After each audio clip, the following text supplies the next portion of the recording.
The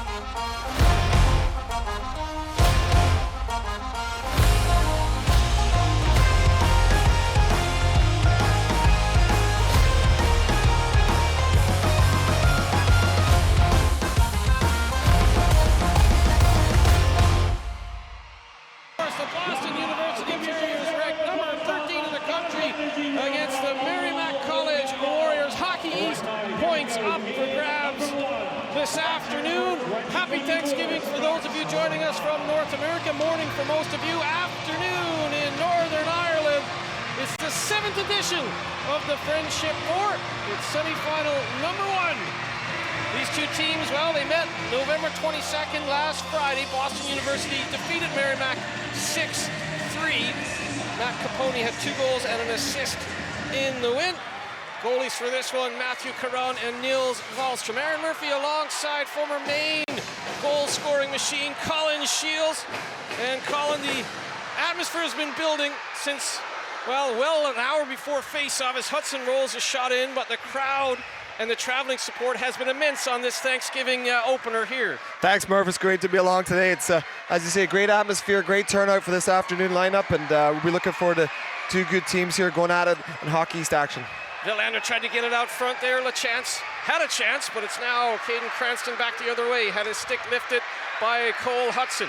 Hudson with 2 goals and 6 assists thus far.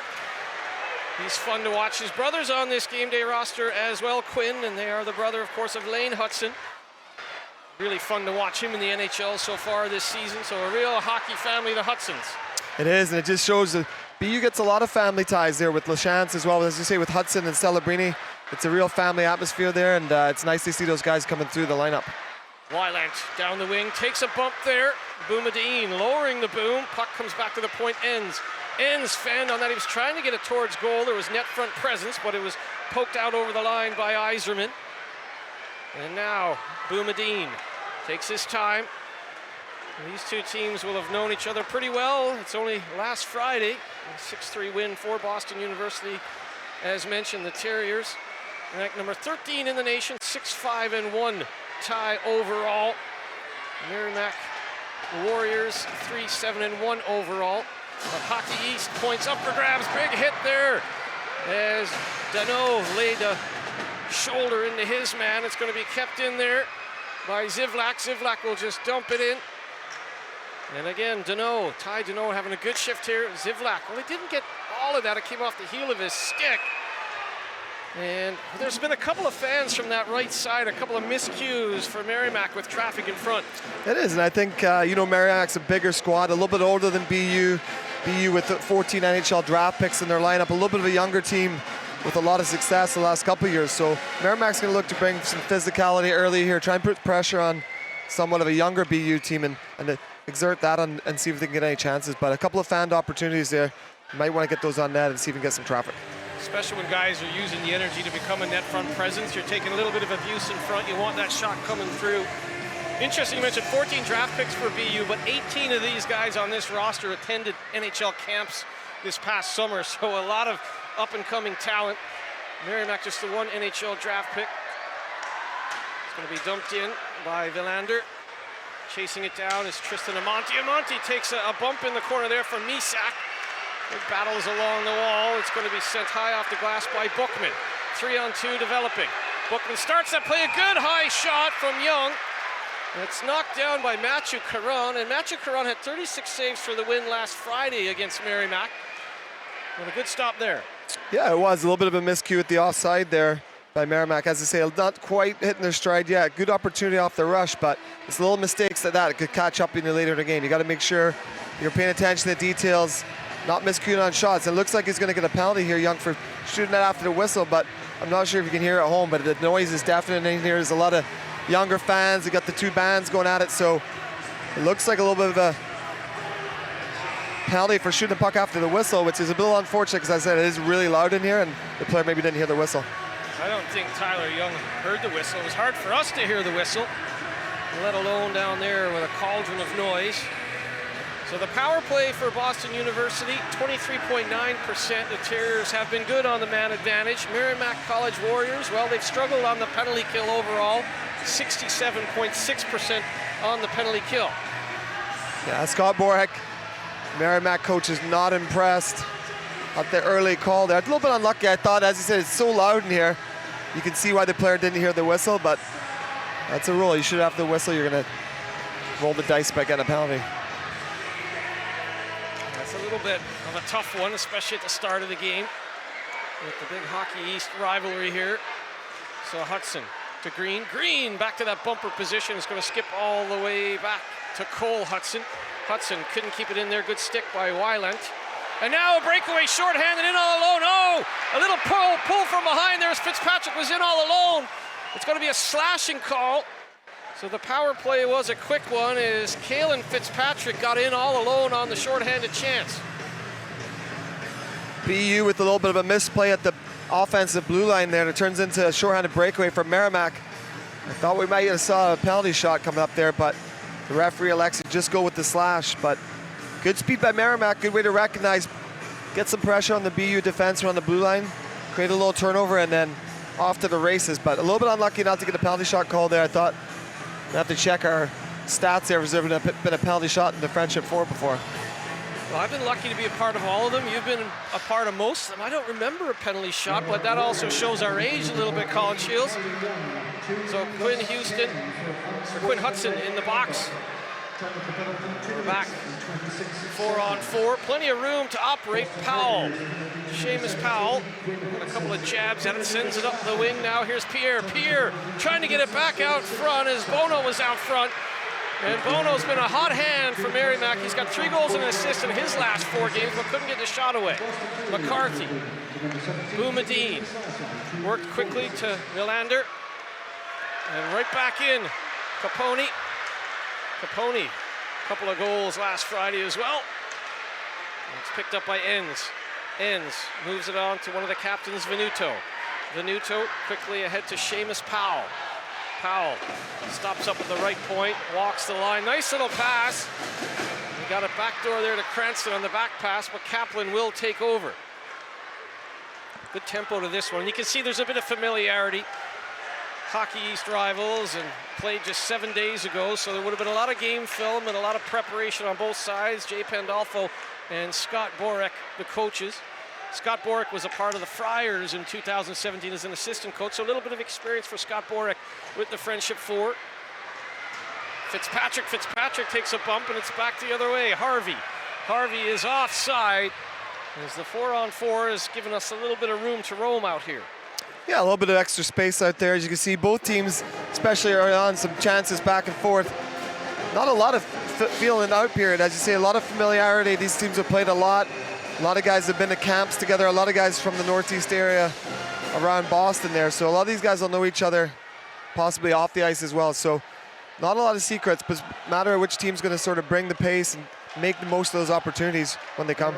Green sends it out to Yzerman. Yzerman deflects up and into the corner. Well, early thoughts, Colin Shields. These two teams, as we said, they played last Friday. There's no love lost. That was a 6-3 game, but we talked to both teams. It was more like a 4-3 hockey game. It was a really competitive affair. I believe it was 3-2 going into the third period. So early thoughts. It was, and you know, Merrimack's not here to play second fiddle either. They're here to upset BU and try to get to that final. BU is a team that's ranked, as you say, in the top, one of the top top programs in the nation. But you know, once you get on the ice, the Merrimack's here. They're looking to try and get to that final and get their season kick started. Satera dumps it in. There's a good hit along the wall there by Deneau. Deneau's been physical early on. Bednarik puts it along to Hudson. Hudson curls back. So it's a 5-on-5 situation now. As we're back to normal hockey here at SSE Arena. Nearly intercepted across the ice dive by Satera. And Satera make a stoppage here as we see the referees. Talk about the referees. Bobby Esposito and Jeremy Tuff's in charge of this one. Jeff McCorkle and Stephen Murray on the lines. When you played back in 2000 to 2004 at Maine, 117 career points in 120 games played, Colin Shields. Like, this kind of a tournament would have been a dream, wouldn't it? Yeah, a lot of fond memories from back there. Feels like a lifetime ago. I mean, I remember the opportunities we had to travel mostly around the States, Florida, Alaska, going out to Nebraska. So we'd always get the opportunity to play some teams maybe not in our conference and get to travel, but we definitely never had the opportunity to come to Europe, to come to Belfast. So what an amazing opportunity for these young athletes. And I know a lot of the players and the staff have had a chance to see the city, see the sights, and enjoy the experience. Here comes Zetterberg. Zetterberg rolls into the corner looking for Svoboda. Bookman got there first for Merrimack. Sends it up the wing. O'Connell cuts back. Seamus Powell. Tried to play it up the wing. That's going to be intercepted by Hudson. Cole Hudson did a good job there along the wall. Amonte, Tristan Amonte. His dad, Tony, wasn't a bad goal scorer, was he? Sacco plays it up the wing. Hudson will take over. Off his skate now. Here's Harvey. Harvey drops it. LaChance. LaChance couldn't punch the puck through as Capone plays it behind the goal. LaChance sticks out that right leg, protects the puck. A-frames over the puck. Excellent cycle by LaChance. LaChance nearly had that Karamiff off the skate of Powell. Nearly fooled Wahlstrom, the Swedish goalkeeper. LaChance keeps it in. LaChance turns and fires wide. Is excellent pressure here below the hash marks for the Terriers. Finally, though, Seamus Powell will skate it to safety. Venuto sends it cross ice. Roy trying to chase that down. It's going to come back. And you can see a little bit of frustration there for Merrimack.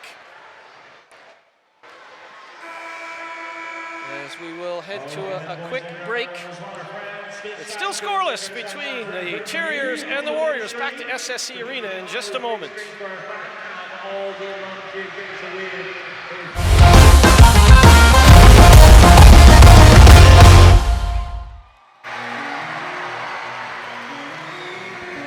Welcome back to SSE Arena in Belfast, Northern Ireland, the 7th edition of the Friendship Four, the Terriers and the Warriors. Hockey East action. Happy Thanksgiving to anyone tuning in from back home from these two schools. Great traveling support. We were talking about, about an hour before face-off. It was already electric in here, and that's carried over. You get a sense that a goal and the roof will come off of SSE Arena, Colin Shields. It certainly has, and no disrespect to any teams who've came before or universities, but this seems to be some of the biggest traveling support we've seen. Two bands already, BU and the Notre Dame band, or Merrimack band, sorry, as well. So it's a great opportunity for not only student athletes, but for other people who attend the universities, families, to come see their team play overseas. Ryan Green backhands into the corner. Kaplan's got 2 goals, throws it towards the goal. Well, it's never a bad idea to put the puck on target. Kaplan and Celebrini. There's good communication here from the captains. Watch Green here. Kaplan. You see Celebrini, one-timer. That's a lovely finish from Aiden Celebrini. His first goal of the season. 1-0 Boston University. BU with some good offensive zone pressure there. Getting the defense involved. It looked like the puck was going to come out to Eisenman, but Celebrini just pops into the slot from the point, and Kaplan just slides it right on a plate for him, and he just tees it up and beats the goaltender low. Kaplan and Green with, we've seen some good cycle game on both sides of the puck, but that was a lovely play by Green back to Kaplan, and Celebrini was open for that one-timer. Boumediene, poke check by Fitzpatrick. And that was some shot from Aiden Celebrini, former Vancouver Canucks draft pick. We know, of course, his brother was the first overall pick by the Sharks last year, having a good start to his NHL career. You talk about those family ties, Colin Shields. There's plenty of them up and down both these rosters. Hughes, back to the point, McCarthy. McCarthy back to Hughes. Lovely little turn in the corner by Hughes. Gets it along to Bednarik. Bednarik wrapped up by Bookman. Aiden Celebrini with a wonderful shot to beat Nils Wahlstrom. Wahlstrom with a record of 1 win and 2 losses thus far between the pipes for Merrimack. Kaplan across for Bednarik. Back for Hughes. Hughes takes a little bump there from Misak. It's going to be kept in by Boumediene. Boumediene's shot came off of Hudson and goes wide. Streaking in from the point. They're trying to get on that was Svoboda. But Svoboda lost an edge, and it will be dumped out by Fitzpatrick. Yeah, some good pressure by BU in the offensive zone there. You can see the ice starting to tilt a little bit. We talked earlier about how Merrimack was going to have to take advantage of their opportunities when they got them, because BU with that high-end talent Hudson throws it out front, and Amonte scores! What a shot by Tristan Amonte, his second of the season, and it's 2-0 Terriers. Right on cue, the puck comes out of the Merrimack zone, and BU turns it right back up here. Hudson drives it deep, and he throws it right into the high slot. Amonte just coming off the right wing. Just pulls it into that sweet spot, snaps it through the screen. I don't know if Wallstrom saw much of that, but good speed up the wing by BU. Almost playing no position there. The D-man just flies down the wing. Hudson finds Monte high in the slot and makes no mistake. 8:16 into the first. Those goals are 1:06 apart. So bang goals, 1:06 apart from Amonte and Celebrini. Seventh assist of the season for Cole Hudson. Played up the wing by Enns. Sacco gets there first. Sacco was run into hard by Cole Hudson, who's had a great first period here for the Terriers. Zetterberg against Weiland. He's going to come back to Enns. Enns goes D-to-D looking for Seamus Powell. Powell all tied up there with Amonte. We'll talk about that a little bit, Colin Shields. 2 goals like that, 1:06 apart, it can really deflate the team that's getting scored upon. So what do you do if you're Merrimack? Yeah, that's just killer for Merrimack. They're trying to keep this game nice and tight, not let BU find their stride. But to give up 2 goals early like that, especially with a lot of pressure, it's not really ideal for Merrimack early on in this game. Capone puts it behind the goal for LaChance. LaChance whips it around the horn back for Celebrini. Celebrini opened up the scoring, 7:10 into the game. And 1:06 after that, Amonte. And look, this is where you see that there's a little bit of bad blood from last Friday, and it carries over here to another continent, but good to see the compete level on both sides of the puck. Yeah, we know both these teams are going to compete right from that opening face-off right to the final whistle. Neither team's going to give up, and especially Merrimack. There's as I say, they're looking to get themselves into the final, but there's also Hockey East points up for grabs here, so they're not going to sit back at all, but they're going to have to tighten things up a little bit in their defensive zone, and when you do get that opportunity at the other end, they're going to have to make sure they're bearing down and trying to get some more shots on net and be strong on that puck. Fitzpatrick versus LaChance. Fitzpatrick wins that. Merrimack College overall this year, 46.8% in the face-off dot, 50% for BU, but you got to start winning those defensive zone face-offs, so a good job done there by Fitzpatrick. Absolutely, and you can see BU's got that 5-man offense going. Not too often you see it anymore, especially in college hockey or in NHL. You see the defenseman stuck on the blue line. You really see them getting involved in the high cycle, coming down the boards, coming in the slot, like you saw Celebrini with the first goal, which causes absolute havoc for the defense, especially if Merrimack is back on their heels a little bit. You know, the guys are swinging in and out. They're all over the place. So Merrimack's got to start out with that puck a little bit more and see if they can settle things down here in this first period. They don't want to give up another goal. Capone and Fitzpatrick. Fitzpatrick does another good job there. Wins it back to Zivlak. Zivlak on the backhand. Cetera jabs at it. Engum got a stick on it, but Harvey will have to settle it down. Capone goes to Celebrini. LaChance rolls it in. Well, nearly a miscue there as it came off the stick of Kungl and nearly sat perfectly for Harvey. Merrimack might have got away with one there. Celebrini wins the battle in the neutral zone, but it will be Deneau. Drops it back to Deneau. Has been physical in this first period, and you get the sense that if they can get hard in on that forecheck, get back to those first few shifts. There's a good hit. That's a great hit by Fitzpatrick as he caught Capone.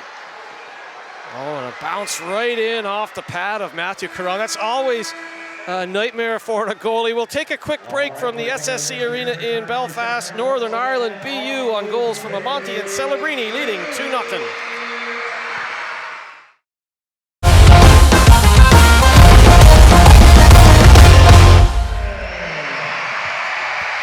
Welcome back to the Friendship 4. It's the 7th edition of this wonderful tournament, which started back in 2015. UMass Lowell, the champions then. Boston University, the only returnee. Boston University made the final in 2018, but fell to Union. So for Merrimack College, Harvard, and Notre Dame, they are debutantes here. Boston University looking to get back to that final. The last time this tournament was held was 2022, and it was Quinnipiac over UMass. So new history to be written from Northern Ireland this Thanksgiving weekend. Green lost the puck, and it's going to be back the other way. Venuto Venuto into the corner against McCarthy. McCarthy wraps him up. Escaping out the other side is Sasha Boumediene. Iserman tried to go deep. Bookman sends it up and down. Making sure there's no icing though is Cranston. Good hustle by Caden Cranston. Drops the puck back to Roy. Roy tried to come back to the point, does so, but he had 3 Terriers on top of him there, including Iserman. Luckily though, Roy is able to find the puck and send it down, no icing. Yeah, those are the chances, I think, where Merrimack's got to get their D down the boards, get them coming through in the slot, getting more of the 5-man offense going like we're talking about BU. It's almost like a quick couple of cycles there and the puck's out of the zone. They need to get a bit of sustained pressure and try and make the BU D-man play down low a little while. Pierre starts the rush and goes to the goal. That's the right idea. They got to get some traffic in front of Caron. As I mentioned earlier, Caron had 36 saves last Friday against Merrimack. Here's Bednarik. A 6-3 win last Friday for the Terriers over the Warriors, albeit a close game going into that third period. Powell up the wing. Picked up by Nick Pierre. Nick Pierre left the puck behind, dumped in by Bono. Bono with 4 points in his last 4 games played. Merrimack 2-2 in that stretch. Bednarik muscled off the puck by Zivlak. That's a great defensive line by Zivlak. Yeah, they're just using the net to protect the puck and get some space between you and the forechecker and able to get an easy exit out of the zone. It's a great point by you, Colin Shields. Celebrini pinched in. It's that 5-man offense, almost a swarm from the hash marks in, not knowing who to pick up, and you got the sense that if you could get the likes of Zivlak and some of the smooth skating defensemen from Merrimack joining the rush, it might provide some problems for the Terriers, but that hasn't happened so far. We've seen a couple of points shot from the point, flubbed or fanned, if you will, so there may be a little bit of nerves here in their first Friendship 4. Yeah, sometimes it's a confidence thing. Early on, BU's had most of the play in the Merrimack zone, and the defensemen finally get up into the offensive zone. They're a little bit passive. They maybe don't want to get involved in case there's a turnover like we saw, and it goes right back down the other end. So I'm sure once they get a little bit more offensive zone time here, as you see with the face-off coming up, I think the offensive zone face-off win, get some offensive zone puck time. That's where you get those touches where you start to feel a little bit more confident, and all of a sudden you can get everyone involved. Their head coach, Scott Bork, knows what it's all about. As I mentioned, he was a part of the Friars coaching staff in 2017 here. Jay Pandolfo, his first time at the Friendship 4. Former NHLer, 2 times a Stanley Cup champion, so not much that Jay Pandolfo hasn't seen. Former Boston Bruin, so knows the lay of the land. Zivlak up the wing, looking for Satera. Poked away. There was a good pinch by Svoboda. Svoboda, quick down the wing. Now he's going to come all the way back. Engum to Celebrini. Celebrini gets the shot away. Not on target. Engum, D to D. Celebrini, who opened up the scoring, goes to Amonte, who has the insurance marker on the board. Here is Amonte. Down low, Svoboda. Svoboda has 3 goals so far this season, so this is a really good offensive line for head coach Jay Pandolfo. And look at that, the will to keep that puck in by Celebrini. Good follow-up there, though, by Satera. Satera takes a bump there from Engum. Engum lost an edge. Satera contains the puck to Bookman. Bookman to Roy. Roy is stapled by Engum. Engum has been out here for a long shift, as has Celebrini, and so Merrimack trying to keep them in the zone here with tired legs. Bookman along the right wing. Well, he nearly hits the referee. We've got a penalty in front, as it looks like Venuto was taken down hard to the left of Matthew Caron. Yeah, a good little shift by Merrimack there against a tired BU defense, and you can see puck squirts out here. And just as he turned and fired to the corner, Celebrini's tired. He's trying to just box out in front, gets the stick across the back there, and not going to get away with that these days. So good opportunity for Merrimack here after getting a little bit of offensive zone time to try and get on the board with a power play opportunity and cut this lead by 1. Merrimack 13.6% overall on the power play. BU 69.8% on the penalty kill. First power play for the Warriors. 6:08 remaining in the first period from Northern Ireland. If you're just tuning in, Boston University Terriers 2, Merrimack College Warriors no score. Celebrini and Amonte the goal scorers, 1:06 apart, 7:10 and 8:16 into the first period. And BU 0 for 1 on their power play, albeit it was a short power play because then we had a 4-on-4 situation. So there's been a lot of good back and forth in this one. Just not the quality scoring chances for Merrimack as of yet. There hasn't been, but they've started to get last couple shifts. We saw a little bit more speed, good puck protection. They started to tilt the ice a little bit back in their favor, and they've gained themselves a power play opportunity from it. Face-off win by Green. Roy pounces in the corner, moves it on to Caden Cranston. Quickly along to Seamus Powell, who has a goal and 2 assists from the point so far this season for the Warriors. That's intercepted by Harvey. Harvey to Boumediene. Boumediene finds a seam and sends it up and down. Good pressure by BU in the defensive zone early on, especially if Merrimack hasn't had a lot of confidence. You got to pressure them right away. That's a great stick by Capone. Capone shorthanded. He's trying to get it out front to Bednarik. Capone pulled down. BU bench wanted a penalty. Referee says play on Roy. Around for Cranston.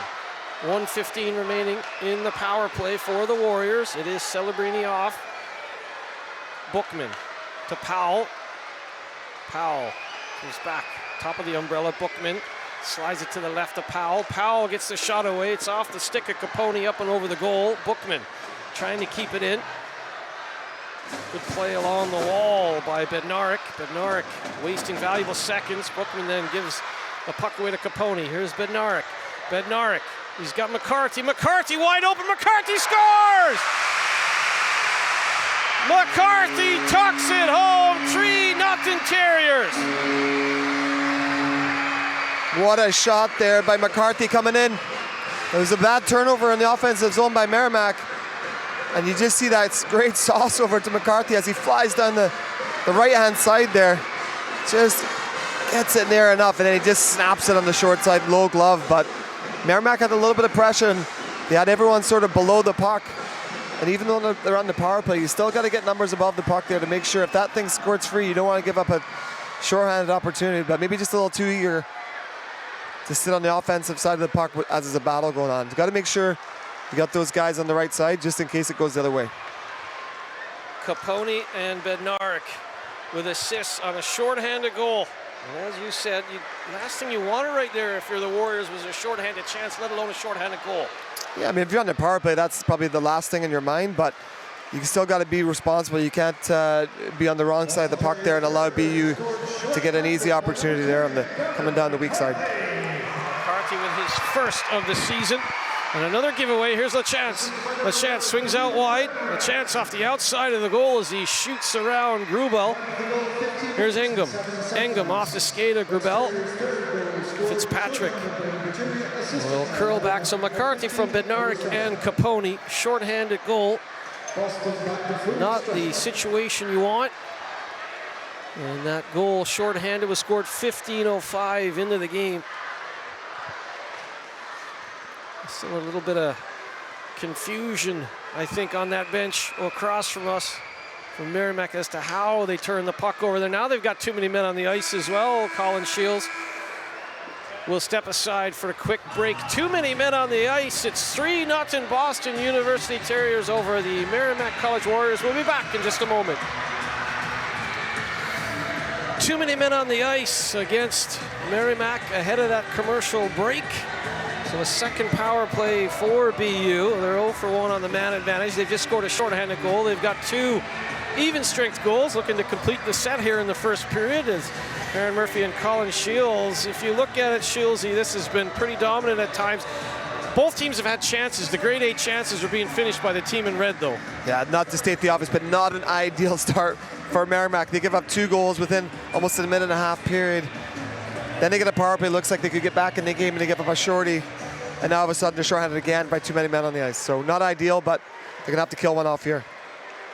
David Sacco will serve the too many men on the ice penalty. LaChance whips it back to Quinn Hudson. 3 goals and 7 assists for him this season. LaChance into the corner. Iserman trying to play it back as both Hudson brothers are out there, Cole and Quinn. All the way back to Matthew Garon. He started all 40 games last year, 51st start for him. I mean, he's unbelievable between the pipes, including that win last Friday against Merrimack, 36 saves. Some goalies just get dialed in against certain teams. Here's Green. Ryan Green has the chance coming to the back post. Good active stick there by N, sent it up and over. Hudson. Cole Hudson calls switch with his brother Quinn. Cole Hudson to Green. Green lays it off. One-timer by Yzerman, bravely blocked by Powell. And Powell, well, that's the sacrifices you have to make if you're a penalty killer. And Seamus Powell, take a bow. He blocks the shot and finds the seam and dumps it down. Yeah, big play by Powell there. You got Yzerman with that one time. He's already got 9 goals this year. Just in the circle and really cranked that one. But great block, like you said, by Powell. Yeah, Yzerman has been feeling it as of late. A couple of goals last week as well. 9 goals overall, as you say, and Yzerman, Svoboda, Capone, all 2 goals against Merrimack last week. Here's Cole Hudson. Leaves it behind for Harvey. Harvey for Hughes.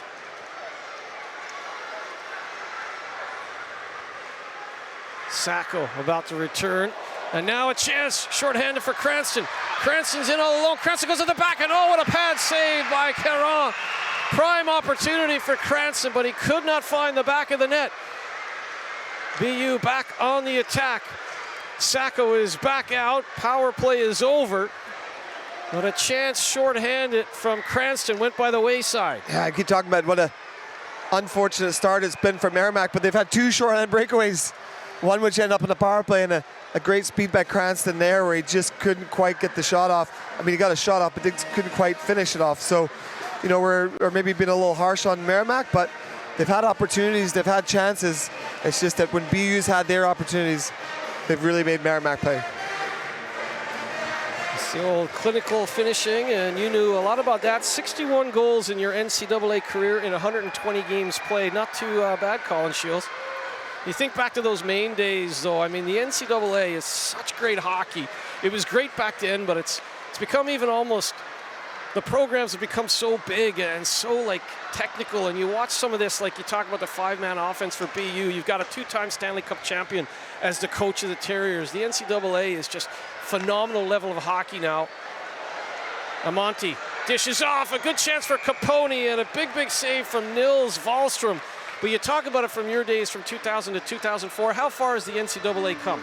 It really has, and I think it's the evolution of hockey, and I think of technology and training. But I mean, looking back, that was over 20 years ago I played at Maine, but I mean, even the things we're doing at college hockey back then were sort of even more advanced than other areas of hockey. Even when you got to pro, you were maybe not, you were a little bit left on your own, where in college hockey, everything's just, every detail, you've got more time to practice, more time to train, do video. So every detail is covered, and there's nothing that is left unturned. So I think it's, as a young player, as a young athlete, it's such a great opportunity to hone your craft, to take that extra few years before going from junior to turning pro. Seamus Powell, after that shot block, is right out, doesn't miss a shift for Merrimack. Dumped in for Young, 1 minute remaining in the period. Walking out of the corner, Fitzpatrick, rebound was there for Young, but covered up by Matthew Caron, has seen the puck like a beach ball, breakaways, rebounds, he's gobbling everything up. He has, and BU's boxing out well, but I mean, as we say, Merrimack's had chances, they're getting opportunities. They're coming off the cycle now. You see come out of the corner, they've had a couple of shorthanded breakaways, maybe a few other shots they haven't, you know, had the opportunity to bear down on and get good power behind them. But I think they've had opportunities, and apart from a couple of little mistakes, you know, this game could be a lot closer. Bednarik versus Fitzpatrick. Face-off win by Fitzpatrick, but jumping through there, Quinn Hudson. Hudson will dump it in. Hughes will give chase. Harden on the forecheck, Hughes, but it will be Young sending it quickly on. Good pass by Young as he got that quickly ahead to Deneau. Deneau slides it back across for Young. Cycle back for Enns. Enns gets the shot away quickly. Young puts it to the back post, and it looked like a good look by Deneau, but he couldn't handle that hot pass. Another good opportunity there. Good speed by Merrimack. They turn it right back up, go from the corner up to the point and get that opportunity, the back door, which just hopped over the player's stick on the backside. Young rolls it through the blue paint. Powell just turns and fired, and look at Matthew Caron wanted to keep that puck alive as he kind of supermans across the crease to get it out of his glove, but the whistle had stopped as there's a little bit of afters from Ty Deneau and Camille Bednarik. Yeah, I see a little bit of rough stuff after the whistle. BU not too happy about the Merrimack players crashing into Caron there. Caron doesn't seem bothered by anything though, does he? No, he's been very relaxed in there. He sees he gets out of there, wants to keep the puck moving. He doesn't want to face off in his own zone with a couple of seconds left, so he's trying to keep things moving and get out of this period with the scoreline the same. It's 0.5 seconds remaining. As you see there, it says 0, but there is a face-off to contend. And you can see why Matthew Caron wanted to keep that puck moving. Let's just get out of here with this 3-0 lead. Yeah, and the referees are just checking to see how much time exactly should be left on the clock. But Merrimack, they're starting to find their feet a little bit. They're a good down-low team, as I say. Maybe get a little bit more confidence, get the D-man involved more, try and get in and get some rebounds or second opportunities, as cliche as it sounds on Caron. But they're getting bodies there. You can see a little bit more traffic, get the BU defenseman upset, make them play in their own corners, behind their own net, rather than in that offensive, free-flowing style at the other end. Well, and Ty Deneau, the first few shifts of the game when he got in hard on the forecheck, they got Boston University running around a little bit. He tried to get things going there, a little bit of rough stuff after the whistle. So the likes of Ty Deneau trying to get his team physically engaged, because when you go hard to the net, good things happen. Nobody wants to have to go back and pick up the puck and then have a 200-pound, 6'3", 6'4" guy barreling down on you. So, the more you can make the BU defense go back and have to turn up and get in their face, the more turnovers you're going to create, and hopefully that turns into goals for Merrimack. So the face-off will be contested by Ryan Green and Sacco to the right of Matthew Caron. Monty, McCarthy, and Celebrini, the goal scorers. Celebrini will have the final touch. He opened up the scoring, and he will send us into the first intermission. Boston University, through every possible fashion, 5-on-5 shorthanded, just the dream start, including this Celebrini goal. Yeah, this is the first one for BU. As you can see, BU, they're operating the cycle, and Celebrini sneaks into that high slot and then just gets a nice one-timer. And carried in by Hudson. It was so much fun to watch in that period. Back into the slot, and that's ripped home by Monty, his second of the season. Yeah, he uses his speed here, protects the puck coming through the neutral zone, and this is what I'm talking about. Drives down low. Now you've got mixed coverage. You've got a D on D. The forwards are looking, who should I take? And Monty sneaks into the slot and fires it home. And then you've got a 2-on-1 shorthanded, which is not where you want to be living. Bednarik knows McCarthy's coming, and he finds McCarthy with a lovely pass. Absolutely, and a great shot by McCarthy here, but this is what we're talking about. It was actually Merrimack and a couple of shorthanded breakaways. And here they just get caught on the wrong side of the puck, and a great saucer pass right over, and he rips it home in the low glove. After 20, BU 2, Merrimack no score.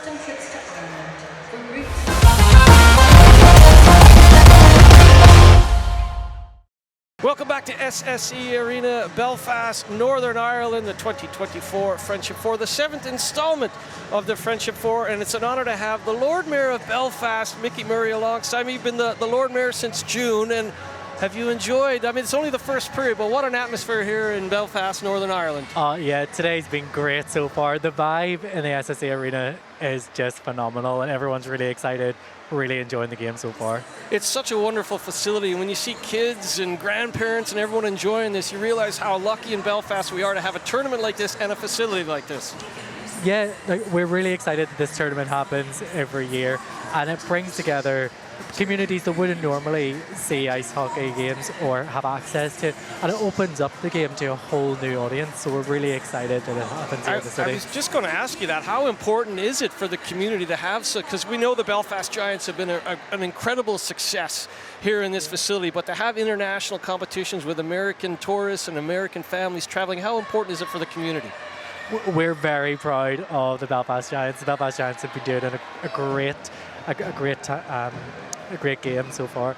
So this tournament brings in a whole different proportion of society who wouldn't normally go to ice hockey games, wouldn't normally take part in the sport, and showcases it to that particular proportion of our community and brings along more fans. And this weekend, I think we're bringing in around 20,000 people into the city, and that's everything from teams to fans to coaches, everyone that's involved here over the weekends. We're really excited. We're really proud of this tournament. So you should be, all age groups and all different interests, because there'll be people here that might not have seen a hockey game before and probably not been in the SSE Arena, and there's such great things in this area, the W5, all the sort of amenities around this area, the Titanic Museum. It's a festival of hockey. I've been lucky to be a part of it since day one, and it's something I look forward to every year. So you now, as the Lord Mayor of Belfast, it must be circled on your calendar. Yeah, so the very first ice hockey game that I ever seen was in this building. It was a Friendship 4 game as well. So it's great. Like in this area, we put a lot of work into it over the years. It's a big tourist attraction, as well as being readily available for our community here. So it's great to be using it. Well, Mickey Murray, I will ask you one last question, because I know you're a busy man. What do you think of that first period? I mean, Boston University up 3-0. They're doing very well. I hear they're tipped to win. I'm not going to say that I'm any sort of expert, but they're looking well. Mickey Murray, the Lord Mayor of Belfast, here at the SSE Arena. The Friendship for the 7th installment, the second period coming up between Boston University and Merrimack College in just a few moments' time.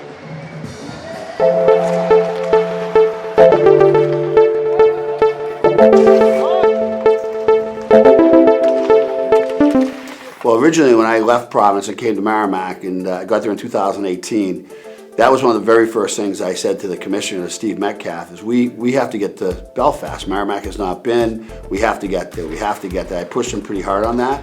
It just grows your school, I think, to grow your knowledge of things that really matter. I liked just sitting on the bus, seeing all the nice buildings, the Christmas market. Just the buildings and the architecture really sticks out to me. We also went and checked out the Titanic tour, so that was interesting too. It was pretty cool, nice tour, and just puts everything into perspective. So I thought it was really interesting. Today, just being at the Peace Wall, like you could have heard a pin drop. Just the guys understood that, and they understood where we were.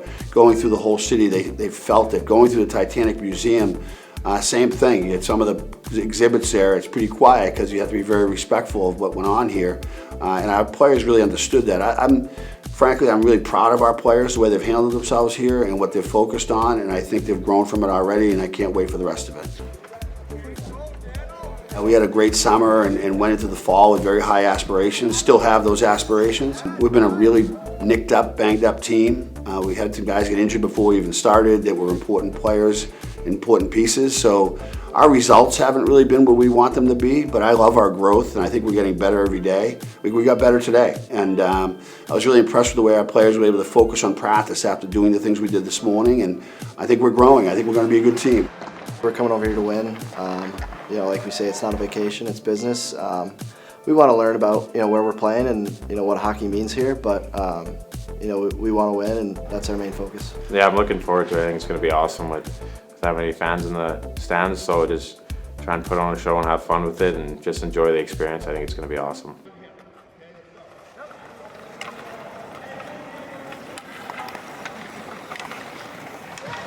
Welcome back to SSE Arena. It was great to hear from the Lord Mayor of Belfast, Mickey Murray. Colin Shields back in situation here alongside myself, Aaron Murphy. Look, it's not ideal, you said it, but when you have chances and it goes back the other way shorthanded, that's always a tough team talk in the first intermission. So what does head coach Scott Borick have to say to the Warriors there after the 3-0 scoreline? Yeah, I do think they have a lot of things to clean up. They're giving up too many opportunities in their own zone. BU's got players coming in from the point. They got third or fourth man coming in, and they're getting opportunities, clean opportunities in the high slots. So they're going to have to tighten up on that, but mainly they just got to try and bear down a little bit more on their opportunities. They had 2 short-handed breakaways. They've had a power play opportunity, which they gave up a shorty. So just a little bit more attention to detail and try not to give up another goal here and maybe try and get one on the board. Penalty killers have done a decent job. Albeit the short-handed goal will definitely do you a job if you're Boston University.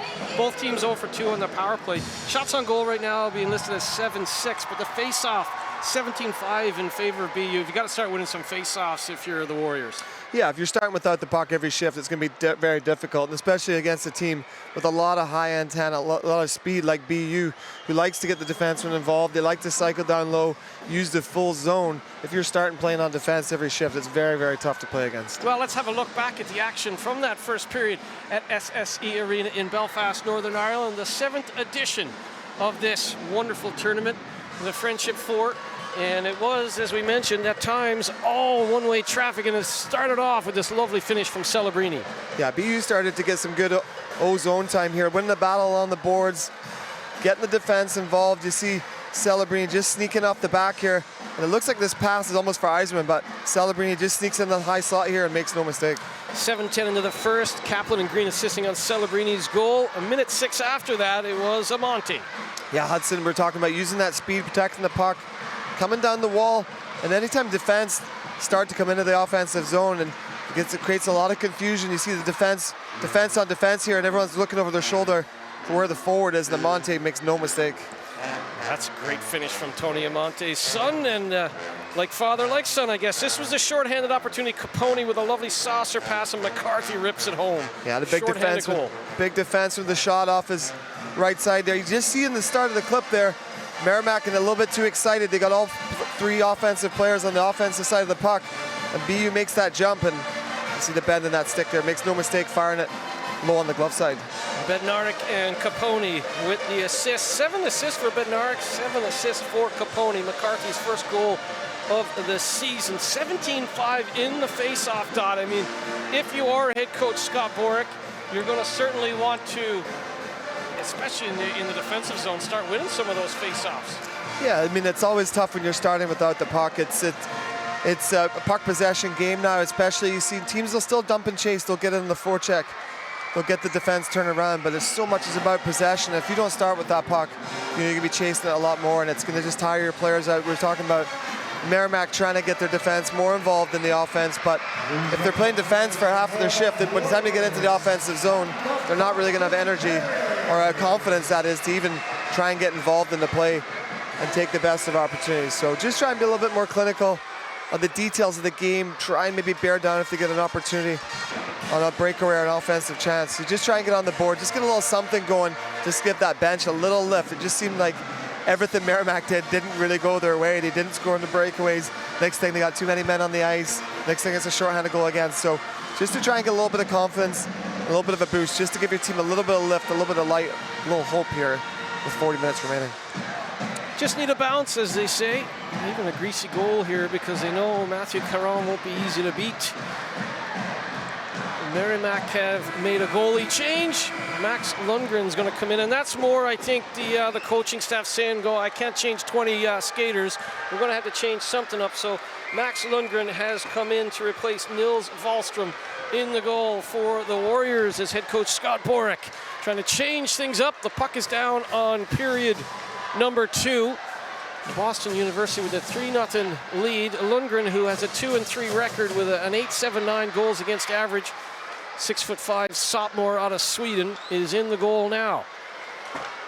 Played up the wing to O'Connell. O'Connell had it bounce away. LaChance slots it down low. LaChance went back to Villander.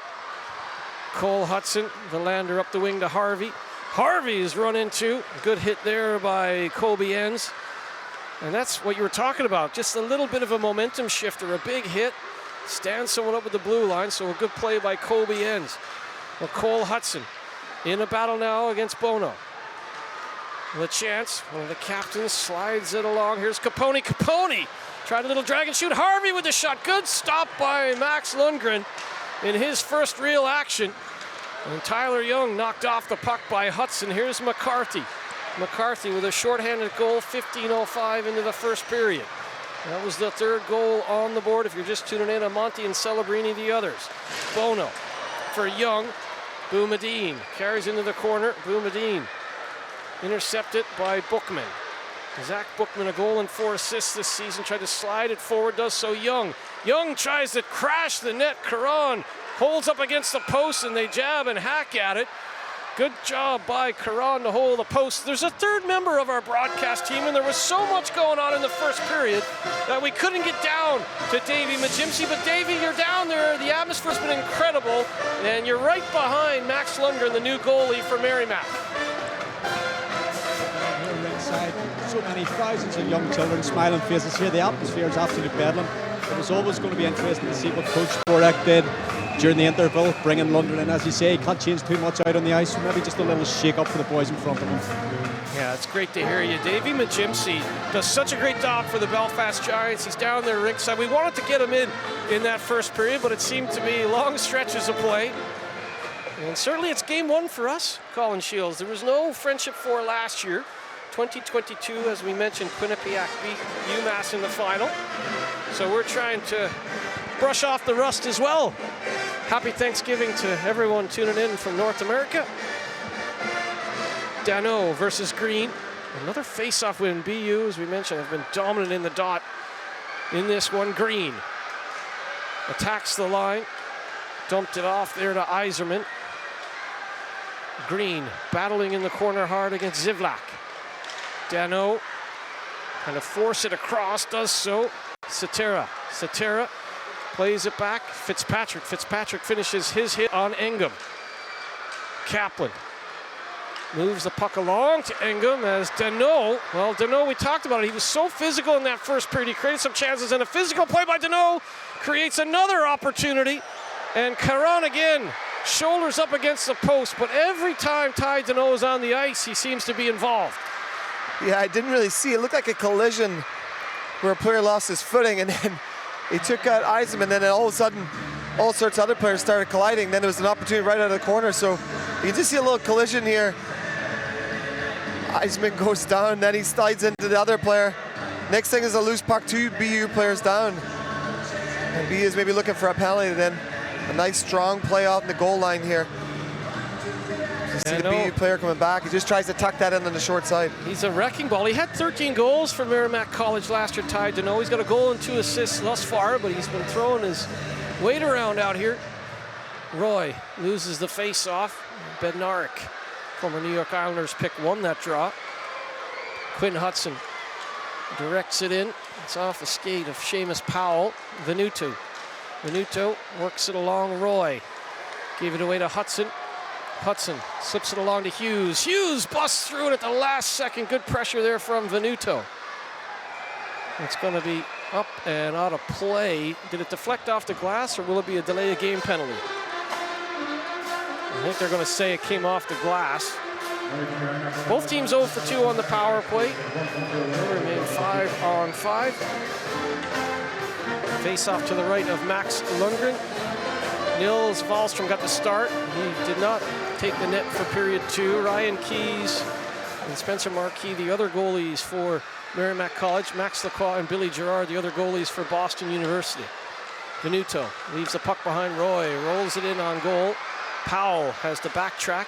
Powell just threw a pizza into the middle of the ice, and Capone didn't miss by much over that shoulder, or Bednarik rather, as Bednarik had room in the top corner after a bad pass off the wall by Merrimack.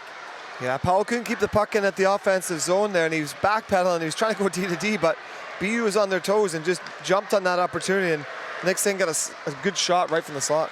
Venuto with a chance, blocker down by Matthew Caron, who is as calm as any goalie we've seen at the Friendship 4 over the years. Hudson kept in by Misak, and a quick one-timer. It was a good shot from O'Connell, but again, Matthew Caron just square to the puck.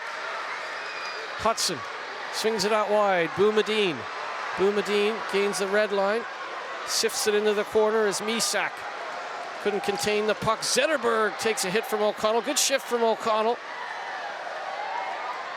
Bookman right up the middle. Bookman sends it out wide. It's going to be dumped in by Sacco. David Sacco finds it. Sacco gets a shot through. The big rebound is sent wide by O'Connell. As it has to be said, they've had a few chances off the rush, Merrimack College, but just not able to when they get set up in front of goal. As O'Connell just sent that wide. Yeah, another good shift by Merrimack. They're starting to get a good few opportunities. He just can't seem to break Caron there. He just looks so calm. Svoboda trying to find the trailer as he dumped that back. Engum didn't get good wood on it. Here's Celebrini. Celebrini runs into Grubel. Misak backhands it in the no man's land. Engum took a good line there against Sacco. And now it'll be Svoboda. Svoboda trying to come out of the corner. Here's Zetterberg. Zetterberg turns and fires. Good block by Misak, and Sacco will go high off the glass. There's nearly too many men on the ice for the Terriers. They got the change in. Here's LaChance. LaChance battling his way forward. LaChance showing incredible strength there against Bono. Young threw a good hit on Verlander. as the physical tempo is certainly ratcheted up a level. Here's Grubel. Grubel runs into Hudson. Skated away by Young, as there's certainly been a little bit more of an impetus in front of goal and a little bit more tenacity physically from Merrimack here in period 2. Yeah, they're definitely starting to pick it up. It's a little bit more back and forth now. You can see it's almost like they've picked it up a gear a little bit. They were half asleep in that first period and just weren't quite ready for what BU was going to throw at them. But you can really see they're starting to get more pressure now and more opportunities. Fitzpatrick was in front. It's going to drift back to Powell. Fitzpatrick trying to get a touch in front. Powell tees off. It's blockered away by Caron. The chance is hit hard by Young, and there's that level you said. They found another gear physically here. And below the dots down, they're creating some havoc for Boston University. Yeah, they're getting in hard on the forecheck. I like it, and they're getting the puck back to the point, and you just got to keep those bodies going to the front of the net, trying to get some rebounds, and a greasy one, which is going to get them on the board. Cole Hudson. Dano versus Capone as the linesmen, Jeff McCorkle and Stephen Murray, trying to get his face-off in. Centerman, no inch given here. Capone against Dano, two prickly customers. Talk about Dano, he's been involved in just about every shift. He's made something physically happen. Going to be dumped in by Yzerman. Yzerman finishes his hit, but it will be Fitzpatrick skating it out. Fitzpatrick looking for Dano. Kaplan backhands it ahead for Green. Green against Fitzpatrick. Green wins that battle. Little play there for Kaplan. Good stick-on-stick play by Bookman. Nice little play by Green there. Drop it to Kaplan for the quick shot. Bookman with a good stick-on-stick play. And when you're Bookman coming across there, you want to get that stick-on-stick play. Yeah, it's always not about getting the body or getting a big hit, but sometimes you just got to get stick on puck and just make that deflection or force the player to try and ramp it away or just create a bad shot, and that's what happened there. Good defensive play, as you say, by Bookman, and force it over the glass. Let's have a look at some of the chances. Oh, this was the giveaway by Powell. He just throws it into no man's land. Yeah, I mean, he's trying to look for his D partner there. Doesn't see that the BU player has just jumped quickly there and steals that opportunity and gets a good shot away from the high slot. You don't want to be giving those away too often. Bednarik trying to find that top corner on the giveaway. And don't forget, if you're enjoying game one between BU and Merrimack College, we've got Harvard and Notre Dame coming up later. 7 p.m. local time here in Belfast. On a wonderful Thanksgiving for hockey. The third, fourth place game is tomorrow afternoon, and the Bell Pot Final 2024 edition is tomorrow evening again from 7 p.m. Big, whoever wins this game, Colin Shields, you have that sort of advantage of having more rest between the semifinal and the final tomorrow, so it's a big advantage to be playing in the earlier game. I think so, and I think both these teams, you're coming over here, you got two priorities. You want to obviously get your points for the Hockey East standings, but then second or first, depending on what team you are, you're wanting to get to that final. You don't want to be coming over here and then playing in the third, fourth place game. So there's a lot at stake here. It's a long way to come, and you want to make sure you're playing for everything that's up for grabs.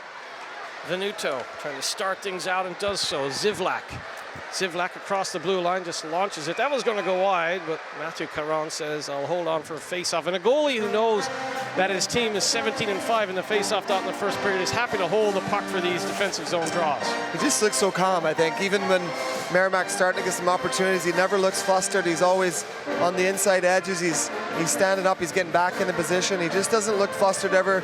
If he ever does end up out of position, he's confident. He gets right back. He stays square to the shooter, looks for those rebounds, and you can really see that. Face off to Caron's left.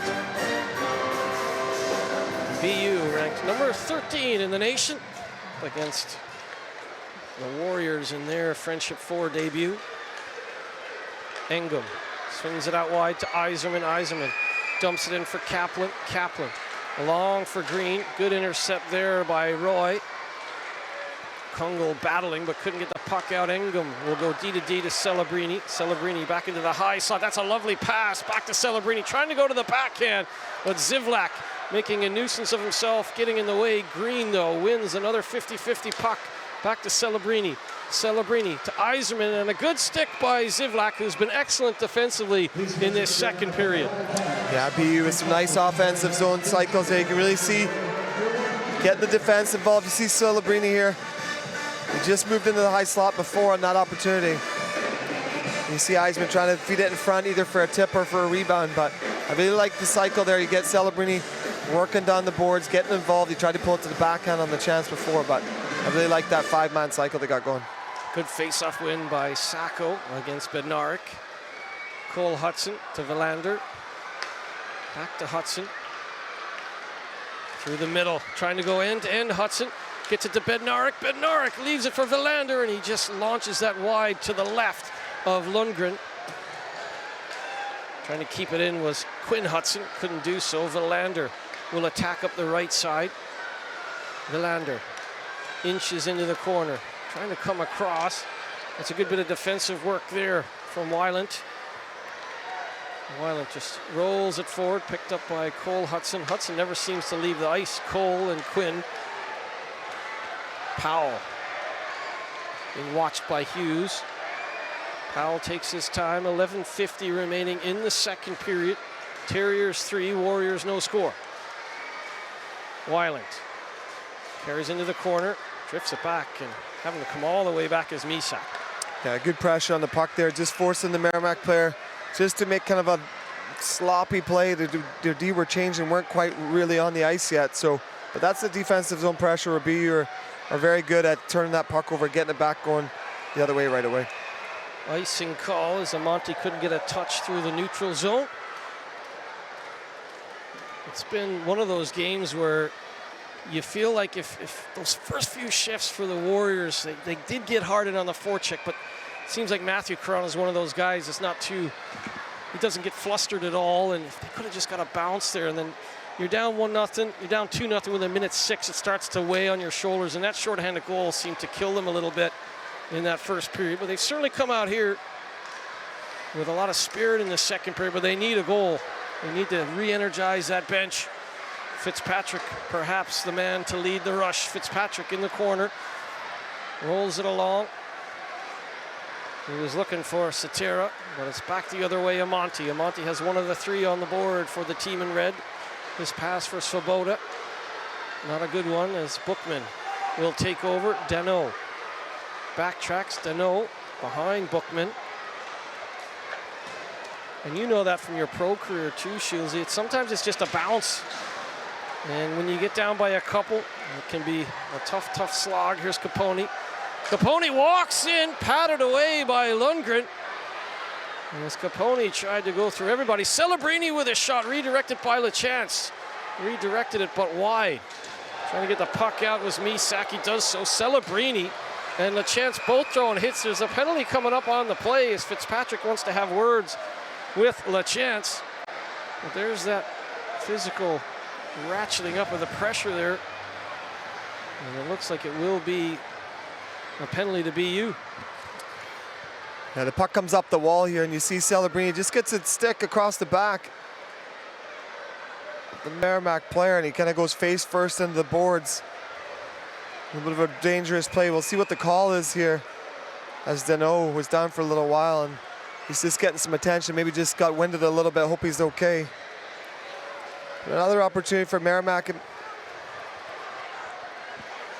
Looks like Dano is certainly winded on the play. And looks like a third power play coming up for the Warriors. Well, Dano, we said it, he's been physically engaged in this game. The penalty box is open on the Terrier side, but no one's gone across yet. I thought the penalty call had been made. Looks like Celebrini is going to come across and serve the penalty. Well, it's a prime opportunity for them. We talked about it, though. The Warriors' special teams has been rough, 13.6% on the power play. This is their third opportunity with the man advantage. They need to get something going. Even if you don't score here, you got to have a good power play to get the confidence going. Yeah, it is, and you definitely can't be getting shorthanded with goals. Part to state the obvious, but I thought they had those opportunities shorthanded against BU. And then they give up 2 goals, they're down 2-0, and then they get a power play opportunity, they gave up another goal. So they think this is crucial. If they want to get back in this game, we're pretty much halfway through. They got to try and get something off of this power play. At least, like you say, a little bit of momentum. They've had some opportunities, but they really try and get a goal here to get the confidence up and get back in this game. Good hit by Engum. Engum takes down Satera. Grabel. Grabel goes into the corner. Satera. Satera back to Misak. Misak to the back post, and coming across to get in front of that was McCarthy, as Fitzpatrick thought he might have had a one-time chance. And that's a great play by Harvey to send it up and down. It was, and Merrimack set up in kind of that 2-3 formation with the 3 forwards sort of just along, just above the goal line, and the 2 defensemen back. BU staying in that box formation, just trying to keep the puck to the outside and not let any passes come through, either from high to low or low across the front of the net. Engum to McCarthy. McCarthy has the shorthanded goal in this one. Keep an eye on that. If you are the Warriors, like you said, though, they need some confidence here. They need a bounce or a deflection. As Matthew Caron just looks like the type of guy that he had 36 saves against them last Friday, so maybe he has their number. Venuto plays it back to Powell. Powell with the shot. Rebound in front, not able to pounce on that was Cranston. Venuto will. Powell to Bookman. 40 seconds remaining in the power play. Bookman's shot was blocked. Powell goes through the middle of the ice. It bounces forward Venuto after a couple of blocks from Capone and company. Here's Bookman. Bookman down low. Roy comes back up high. Back down low for Roy. We'll run out of time here. 20 seconds remain. Powell to Bookman, calls switch, rolls it into the corner for Roy. Roy deposits it to the left point. Bookman's shot was blocked by Bednarik, and that'll just about do it. 5 seconds remaining. We've got one opportunity here. Powell ramped up and away by Caron, and Celebrini's out of the box. So 0 for 3 on the power play for the Warriors. At times it looked a little bit slow and a little bit static. It was, and with that setup, with the 2-3, with the defensemen back on the point, and the 3 down low, it's quite hard to create movement. 3-0 BU. Back in just a moment.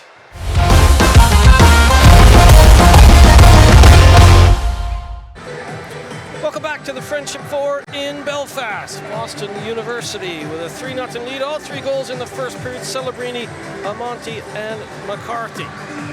No goals as of yet here in period 2. A face-off in the offensive zone for the Warriors. Bono will dig in against Svoboda. Bono wins it to Young, and a chance right off the draw. That was a good play for Pierre. And again, Matthew Caron just looks so calm and cool in the net. You can see why he started all 40 games last year. Here's Kungl. Pierre back to Young. Young with a nice move away from Amonte. Dumps it in to Cam Kungl. Out front in the bumper position, Bono. Bono now is net front as he's going to try and take away the eyes of Caron. That's the only way you're going to beat Matthew Caron, is to have traffic in front. Here's Pierre.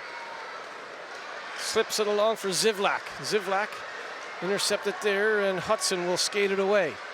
7:40 remaining in the second period. Svoboda, little inside-out move. Svoboda cuts back, gives it away to Kungl, and Kungl quickly ahead for Pierre. Pierre and Hudson. Good hustle from Nick Pierre. He's all on his own right now, waiting for reinforcements. It'll come through Weiland. Weiland backhands it to the point. Bookman trying to get that shot away quickly, and a good block there by Zetterberg.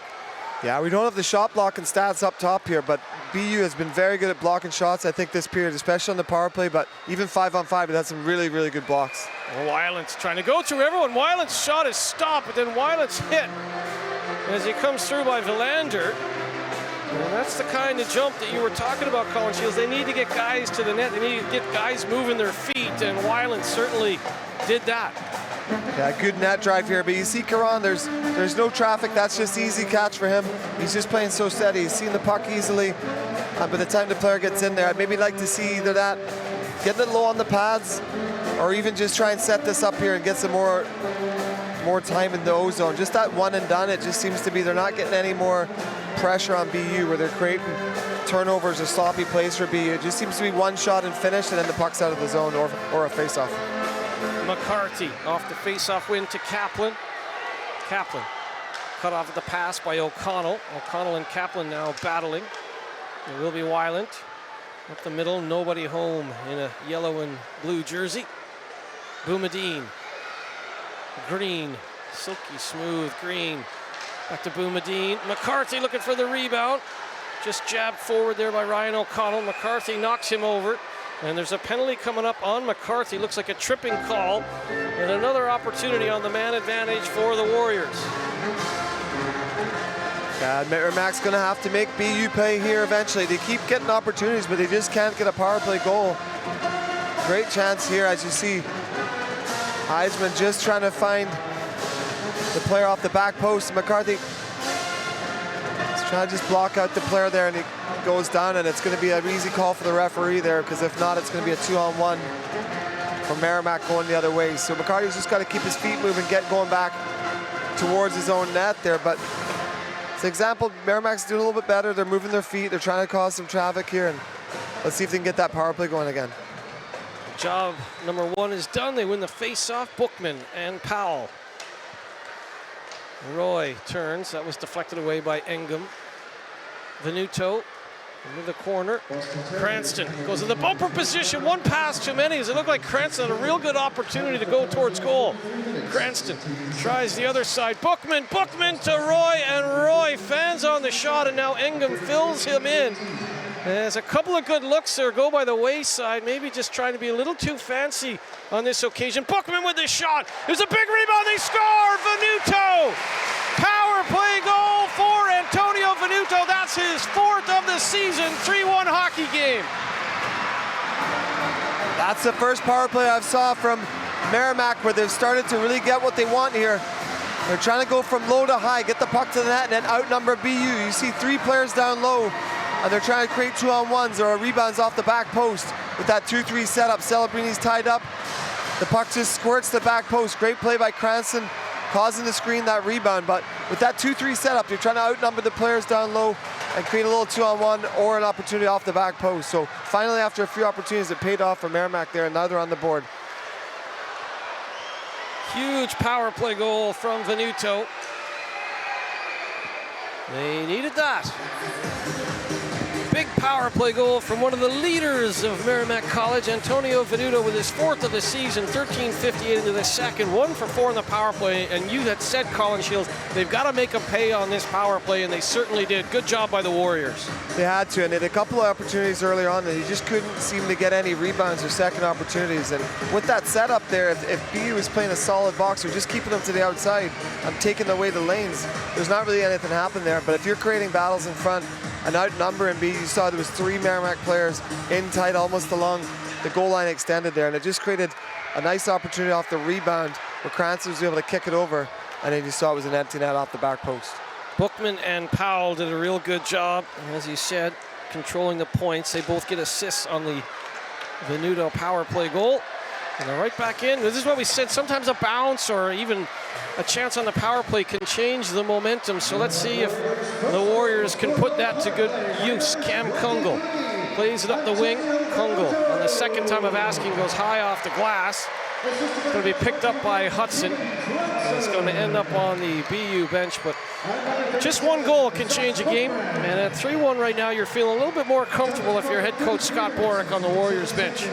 Yeah, you saw in the first period how quickly BU scored 2 goals in just over a minute, and then they followed up the shorthanded not longer after that. So the game can turn pretty quickly, especially with the speed of the players and the quality on both of these teams. You can see how the guys can really fire the puck, and it just takes 1 opportunity and 1 mistake, and next thing you're back in the game. A chance, try to jab that through, but Bono settles it down for Merrimack College. Nick Pierre played it along. Too far for Young. McCarthy will start it up the other side as Boumediene will just dump it into the zone. Here's Powell for Pierre. Pierre with the quick feet goes across for Young. Boumediene with a good stick there. There's a penalty coming up on Young, and it's not a good one in the offensive zone to take a slashing penalty. You're in on the attack, you've got the momentum. The last thing you want is to take a penalty there, but unfortunately I think for Tyler Young, he's going to get the slashing call. That's one of those ones you see quite often. A player's just trying to create a battle here, and he just gets his stick on Boumediene. He's just got his one hand on his stick and he just gives it that little slash, trying to get the puck, and they're going to call that all the time these days. Tyler Young, 2 or less on the slash. Third power play for BU. They've got 2 5-on-5 goals and a shorthanded goal. The only thing they haven't done is put one home on the power play, and Caron will leave it for Verlander as they will get to task. 3-1 hockey game, less than 5 minutes to go in the middle frame. Skated onto by Hughes. Hughes played into the corner. Too far for Zetterberg. Zetterberg stays with it. It's poked past Hughes now. Good play by Venuto. Venuto couldn't get the puck out though. Here's Verlander. Kaplan. Verlander taking his time. Here's Harvey. Plays catch with the point. Moving around quickly. Hughes with the one-timer in that bumper position, and a good save by Max Lundgren. Nice move, a little bit of a different setup than we saw from Merrimack. BU a bit more in that 1-3-1 setup, and you can see just working it around the outside here. Harvey kicks it up over, and then a quick one-touch bump right back to the high slot. You can see in front there, Kaplan just a little bit off the side. He's not able to, because of the one touch, he's not able to get in front and cause a screen. But a good opportunity, good shot from the high slot there by BU. Max Lundgren is huge at 6'5" as well, so even when he goes down like that, he smothers the puck. No rebound again, using his size there, holds that to the body on the shot from Hudson. Yeah, you don't see many small goaltenders these days. I remember back when we were youngsters, it was either the guys that couldn't skate or the small guys that would stick a net. But now it seems every goalie's up over 6'1", 6'2", and they're often the best athletes on the team. Often the best skater as well. Here's Hudson. Hudson to Hudson. Quinn to Cole, and a one-timer goes wide. Here's Cole Hudson. Green. Back to Hudson. Under the watchful eye of Bono. Green sifts it back. Hudson.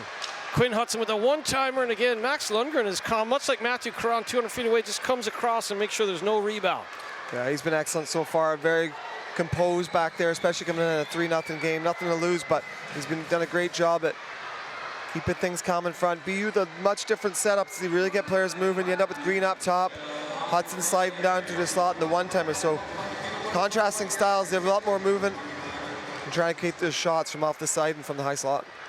Hudson. Yzerman trying to put it across the goal mouth. That's another good defensive play by Josef Misak. LeChance plays it back to Green. Green with about 30 seconds remaining in the power play goes to Cole Hudson. Back to Green. Green down low. Yzerman across the goal mouth looking for LeChance, but his stick was checked by Weiland. Now Venuto.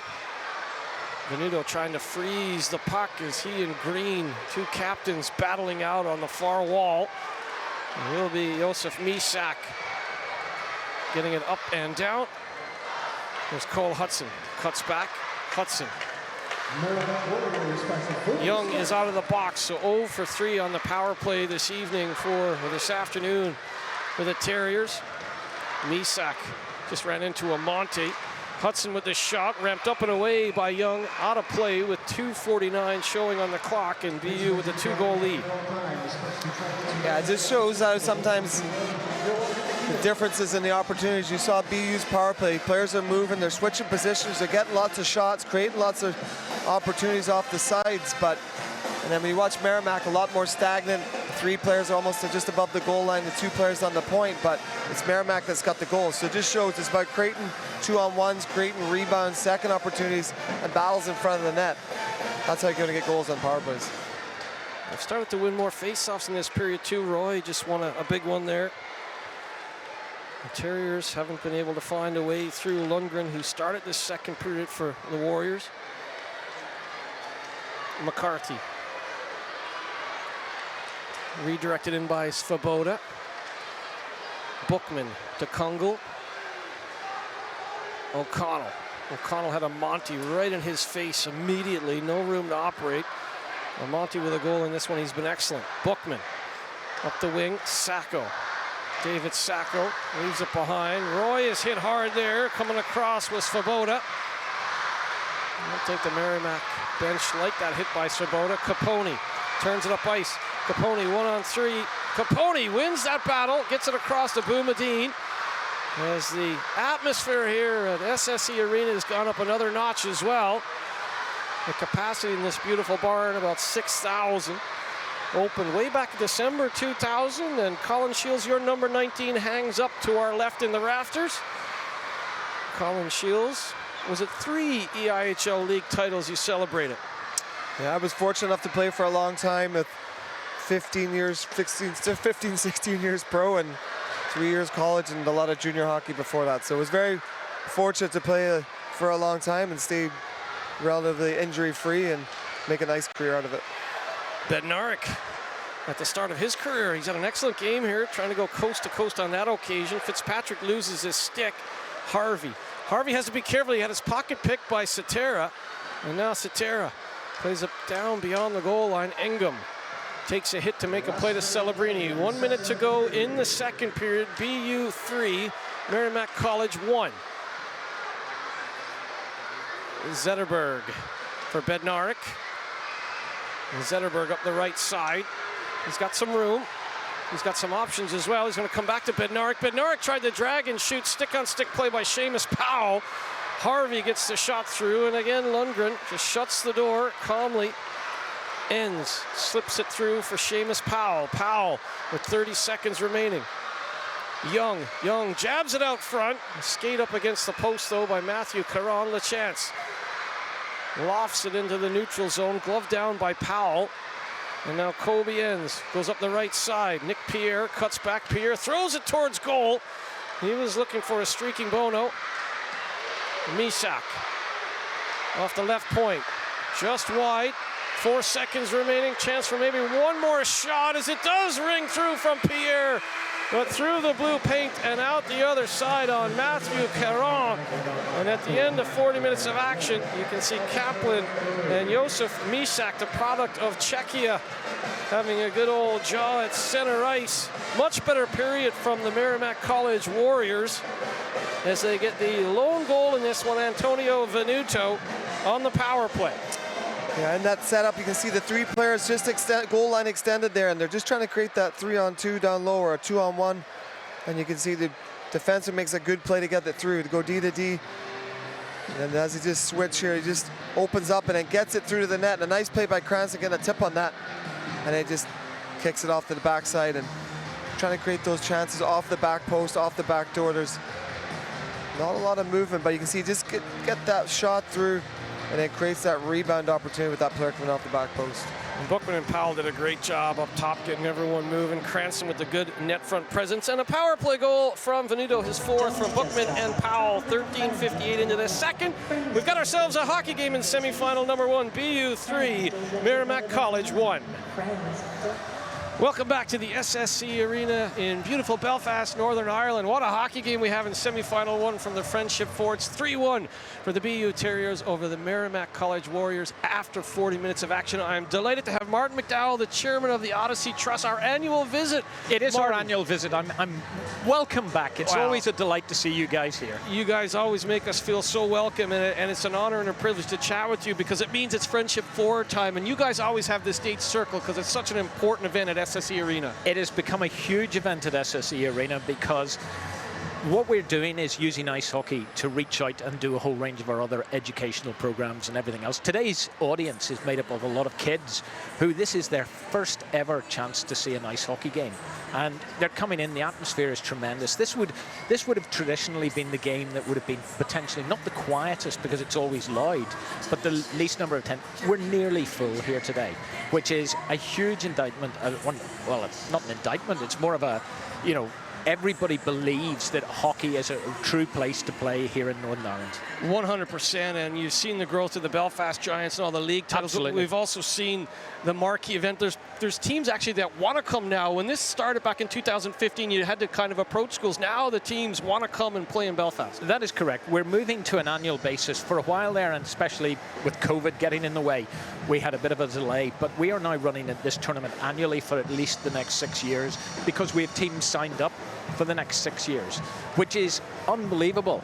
There's hardly a slot available in the next 6 years for a college team to come and play. It's unbelievable, and I've been privileged to be a part of all of them. It's something I circle and get excited about as well. How about this game? I mean, Boston University is the only team, all the other three teams are debutantes, and the returnee Boston University look really good. They're looking very, very strong. I am not an ice hockey expert. You would have a much better angle than that. What I am an expert in now is watching the enthusiasm they all bring. We've got two of the bands here today playing away. It is sensational stuff. And all I can say is it's so good for Belfast, and it's so good for the Odyssey Trust to actually have this tournament. We had the Lord Mayor on earlier, and he talked about the educational side, the W5. If you've not been to Northern Ireland, if you've not been to the Odyssey Arena, it's a must visit. It is becoming a must visit. We are very, very fortunate. We have a lot of good partners who have come with us on this journey, but realistically, the guys that backed this right from the start, look at what they've achieved. This tournament is on the map, and the number of people transferring or coming over to watch the tournament has increased year on year. It's tremendous. Ladies and gentlemen, Martin McDowell, thank you for joining us up here in the broadcast position. We'll be right back. Semifinal number 1 continues after this quick break.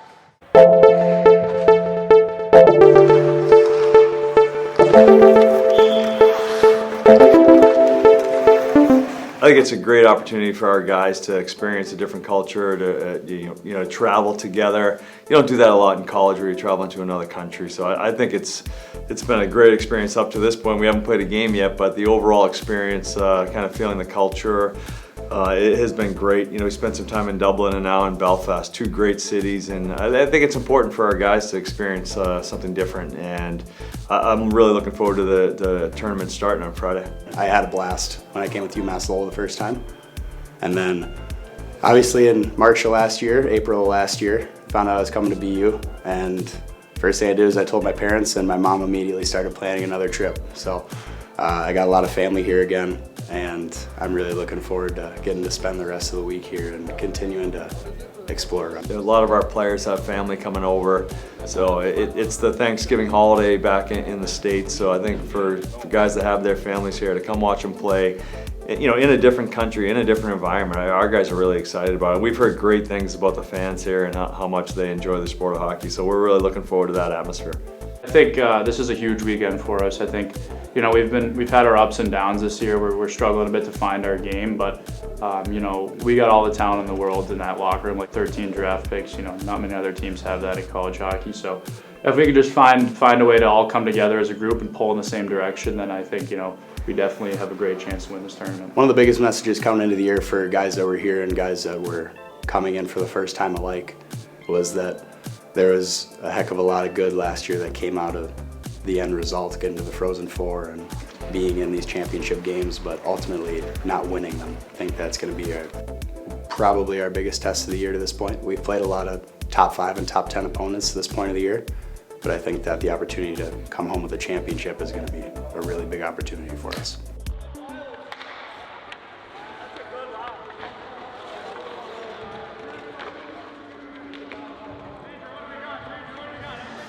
Welcome back to the Friendship 4 in Belfast. 3-1 after 40 minutes of action in favor of Boston University over Merrimack College. Shots on goal 17-17. Face-offs 28-14 in favor of Boston University. 8 block shots for the Terriers, 11 block shots for the Warriors. Celebrini, Amonte, and McCarthy for BU in the first period. Antonio Venuto, the lone goal of period 2. So let's have a look back at the power play opportunity for the Warriors. Yeah, much better power play, as we said, for Merrimack here. They're trying to create those outnumbered opportunities down in front of the goaltender. You can see the 3 players almost in a straight line across. You see the bottom of the circle in front and off the left side of the screen. But once that shot gets through, now BU, because they have to respect the 2 shooters up top, they only have 2 defenders in front. So it creates a little 2-on-1. Nice play here by Bookman. They crit to the middle, and he gets it through. And as you see, a little 2-on-1 off the side there, and makes no mistake burying it in the empty net. You need your leaders going when you're down like that, and certainly the captain, Venuto, steps up his fourth from Bookman and Powell, 13:58 into the second. 1 for 4 on the power play for the Warriors, 0 for 3 on the man advantage for the Terriers. You were talking about the block shots. Both teams have certainly been brave. 8 block shots for Boston University, 11 for Merrimack. Merrimack's been blocking shots all night, but it felt like in the second period, as they started to turn things on a little bit more, have some more opportunities in the offensive zone, that BU had to step up and get in front of a few. They had a few good shot blocks in the first opportunities on the power play for Merrimack, but like we saw on the replay, they did a great job on that goal, getting it through, getting it fast, past the opportunities of the blockers up top. 11 shots in the second period for the Warriors after just 6 in the first period. So a much better period from Scott Borick's side. Yeah, I mean, the first period, I didn't think, it wasn't like they played a terrible period. He just got a little sloppy on a few opportunities, giving up a shorthanded goal, not bearing down on their opportunities when they had a couple of shorthanded opportunities. And of course, B with 2 quick strikes, almost a minute apart. And certainly Nils Wahlstrom got the start, was pulled for Max Lundgren, who you just saw on your screen. Matthew Caron has been excellent thus far with 16 saves. And don't forget, semifinal 2 coming up a little bit later as Harvard and Notre Dame make their respective debuts at the Friendship 4. This is the debut for the Warriors. BU back for a second tournament since 2018 when they made it to the final but couldn't get over the final hurdle against Union. Here's Sacco. Sacco down the right wing. Drag and shoot off the post in! Sacco with a dart, his third of the season. 3-2 hockey game. Merrimack with exactly what they're looking for. Big first shift here. Quick play D to D, and then right up the board, you see Sacco cut in the middle. Little flash screen there, uses Hudson as a screen. Gets a better angle, cuts the middle, just snaps it right off the toe. Goaltender's screen there, Caron just can't see it, and he blows it past him. But what a play, quick up, BU gets 3 players caught. Like we talked about in the second period, the offensive side of the puck, Merrimack's right back in this game. David Sacco, his third. Couldn't have come at a better time. 21 seconds into the third period.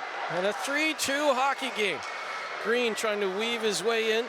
Misak wins it back for Young. And Josef Misak has been immense defensively for the Warriors this afternoon. Happy Thanksgiving to everyone tuning in from both Boston University campus and the Merrimack campus. Everyone else watching along.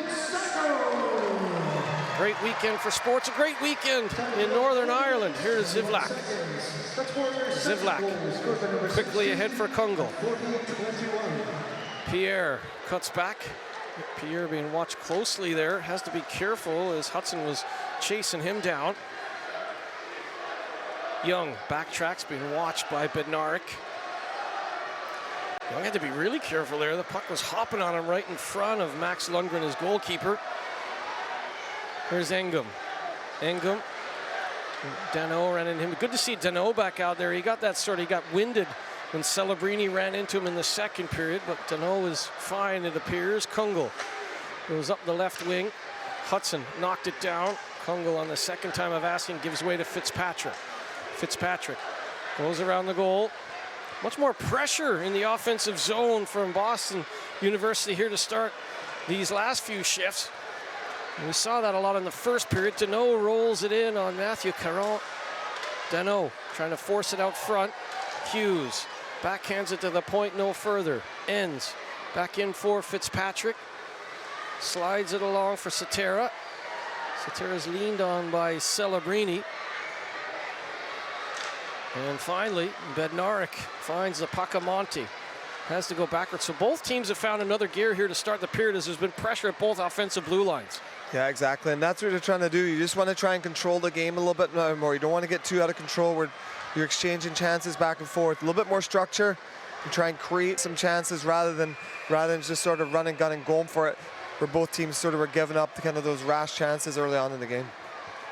Icing call. How about that shot from David Sacco? That was a Colin Shields special. I mean, he just a little drag and shoot using the defenseman as a bit of a moving screen, and I don't think Matthew Caron got a good read on it.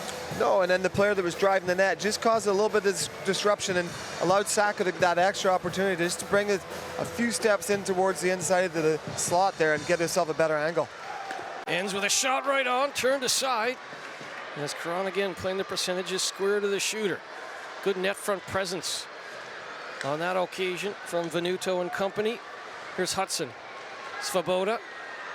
Zetterberg quickly back to Svoboda. Svoboda gains the red line, gains the blue line, and shouldered away by Max Lundgren. It has to be said, Max Lundgren's been a real steadying presence since taking over to start period 2. It wasn't Nils Wahlstrom's fault. I mean, there was a couple of defensive lapses from Merrimack, but Max Lundgren has seemed to really come in here and steady things defensively. He has, and sometimes, as we said, it's just about a little shake-up for your team, a little wake-up call by bringing another goaltender. Okay, we got to get things going, try and settle the nerves a little bit and get ourselves into this game. But he's done a great job since he's come in. Any opportunities that BU's had, he's been solid. He's made the saves he's had to. He had 10 saves in period number 2, did Max Lundgren. Sacco against Caponi. Sacco, who opened up the scoring in this period, just 21 seconds in. Bookman. Weiland didn't know where the puck was. It's touched on the way through, so no icing. Hudson. Hudson to Caponi. Caponi had Sacco all over him. Hudson has to come across to Verlander. Verlander quickly ahead. Caponi down the right side.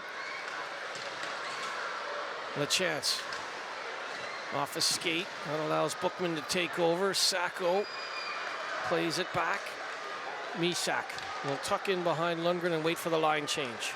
As I said, his pace is settled a little bit. You can see both teams trying to slow the pace down, a little bit more reserved, and not BU sitting back a little bit. First we've seen of this tonight, so they know that they've given Merrimack an opportunity to get back into this game. They don't want to give away any easy opportunities. And Young, Harden on the forecheck, chopped it out front looking for Bono. He tried to baseball bat it out of the air, couldn't make a connection. As Kaplan loses an edge, there's a 3-on-2 back the other way. 3-on-2, now might possibly a 4-on-2. Pierre with the shot. Nick Pierre stopped by Caron, and the rebound was there for Grubel. And Matthew Caron pressed into action off the rush. Definitely the commentator's curse there. Just said BU doesn't want to give up any easy opportunities. Almost a 5-on-2 here as they get caught low again. As the puck goes from the middle to the outside, just weren't able to get that net drive to push those defensemen back. Well played by the two BU defensemen to keep the puck almost high in the slot, and then when it kicked to the outside, they boxed out well, so there's no opportunity for a rebound. Face-off win by Roy. Zivlak slides it into the corner, but Engum pounces and leads the rush forward. Pass behind Hughes, Roy. Caden Cranston. Cranston to Roy. Roy comes across for Venuto. Had to take that off his skate, couldn't get a shot away, and now Roy is digging in the corner. Roy had his stick lifted by Bednarik. Celebrini. Engum. Too far for Quinn Hudson, and an icing call against BU with about 4:59 gone in period 3. Yeah, I'm liking Merrimack's game here. They're starting to get a bit more pressure on BU. You can see BU playing a little bit more tentative. They're not quite as confident with the puck as they were even in the second period there. A little bit more on their heels. They're a little bit unsure. They got to get back to the game of being confident, making strong plays, using that speed through the middle, and pushing the Merrimack D back into their end too. Celebrini and Quinn Hudson wrapped up by Fitzpatrick. Hudson, on the second time of asking, will skate the puck up the right side and go tape to tape with Hughes. Hughes offside as Enns forced him to make a little deke to the left. Looking forward to seeing Harvard and Notre Dame make their debuts earlier. You watched some of the practices this week, Colin Shields. Any observations or excitement from those two debutantes? Yeah, sometimes when you switch conferences, obviously Notre Dame and the Big Ten, Harvard and the ECAC, these teams putting in hockey, sometimes there's contrasting styles. It used to be the teams out west used to be a little bit more free-flowing, free skating. And then the ECAC always had sort of big, strong teams, big defense, and a little bit more physical than you'd see possibly in hockey east or out west. So interesting to see how these teams match up. It's not a matchup you'd see very often, in different conferences. So different styles, and be interesting to see how they match up, especially here in Belfast. Offensive zone face-off for the Warriors. Fitzpatrick will dig in against Svoboda. 3-2 hockey game. give the Warriors credit. They were down 3-0 after 20 minutes, and they've clawed 2 back unanswered against the 13th ranked team in the nation, the Terriers. Misak takes a hit to make a play. Zetterberg doing his best to make a nuisance of himself. It's going to be kept in by Cole Hudson. Cole Hudson to Villander. Villander with a nice little stutter step and go. Trying to send it back to Amonte. Amonte already has a goal in this one. Fitzpatrick turned right into Svoboda. Svoboda's hit by Bookman. Bookman's been immense on the back end for the Warriors this afternoon. Here's Deneau. Deneau to the aforementioned Bookman. He'll just let that fly over the red line. Make sure there's no icing as Caden Cranston chases it down. Cole Hudson. Dangerous pass, but he had the confidence to make that to Capone. Capone sends it too far for Harvey. And coming all the way back is Cam Kungle. Kungle. No touch from Sacco, so an icing call against the Warriors. David Sacco, his third, 21 seconds into this period, has given us what looks to be a tantalizing finish here in semifinal number 1 at 3-2. At 3-0, it looked like it could be problematic. I mean, it looked like the next shot for the Terriers could be game over, but you got to give Scott Borik's team a lot of credit here. They've stuck with it. Boumediene. Boumediene's shot came off of Weiland. The rebound is there for Harvey. Harvey sent it wide to the left of Lundgren. LeChance and company trying to get back that insurance marker. Here's Boumediene. Boumediene with the big shot, blockered away by Lundgren. Big rebound all the way back to McCarthy. LeChance trying to muscle his way out front. It's going to come to Boumediene again. Boumediene with a shot. That was blocked by Sacco, and Capone's rebound is gobbled up by Lundgren. Well, it's been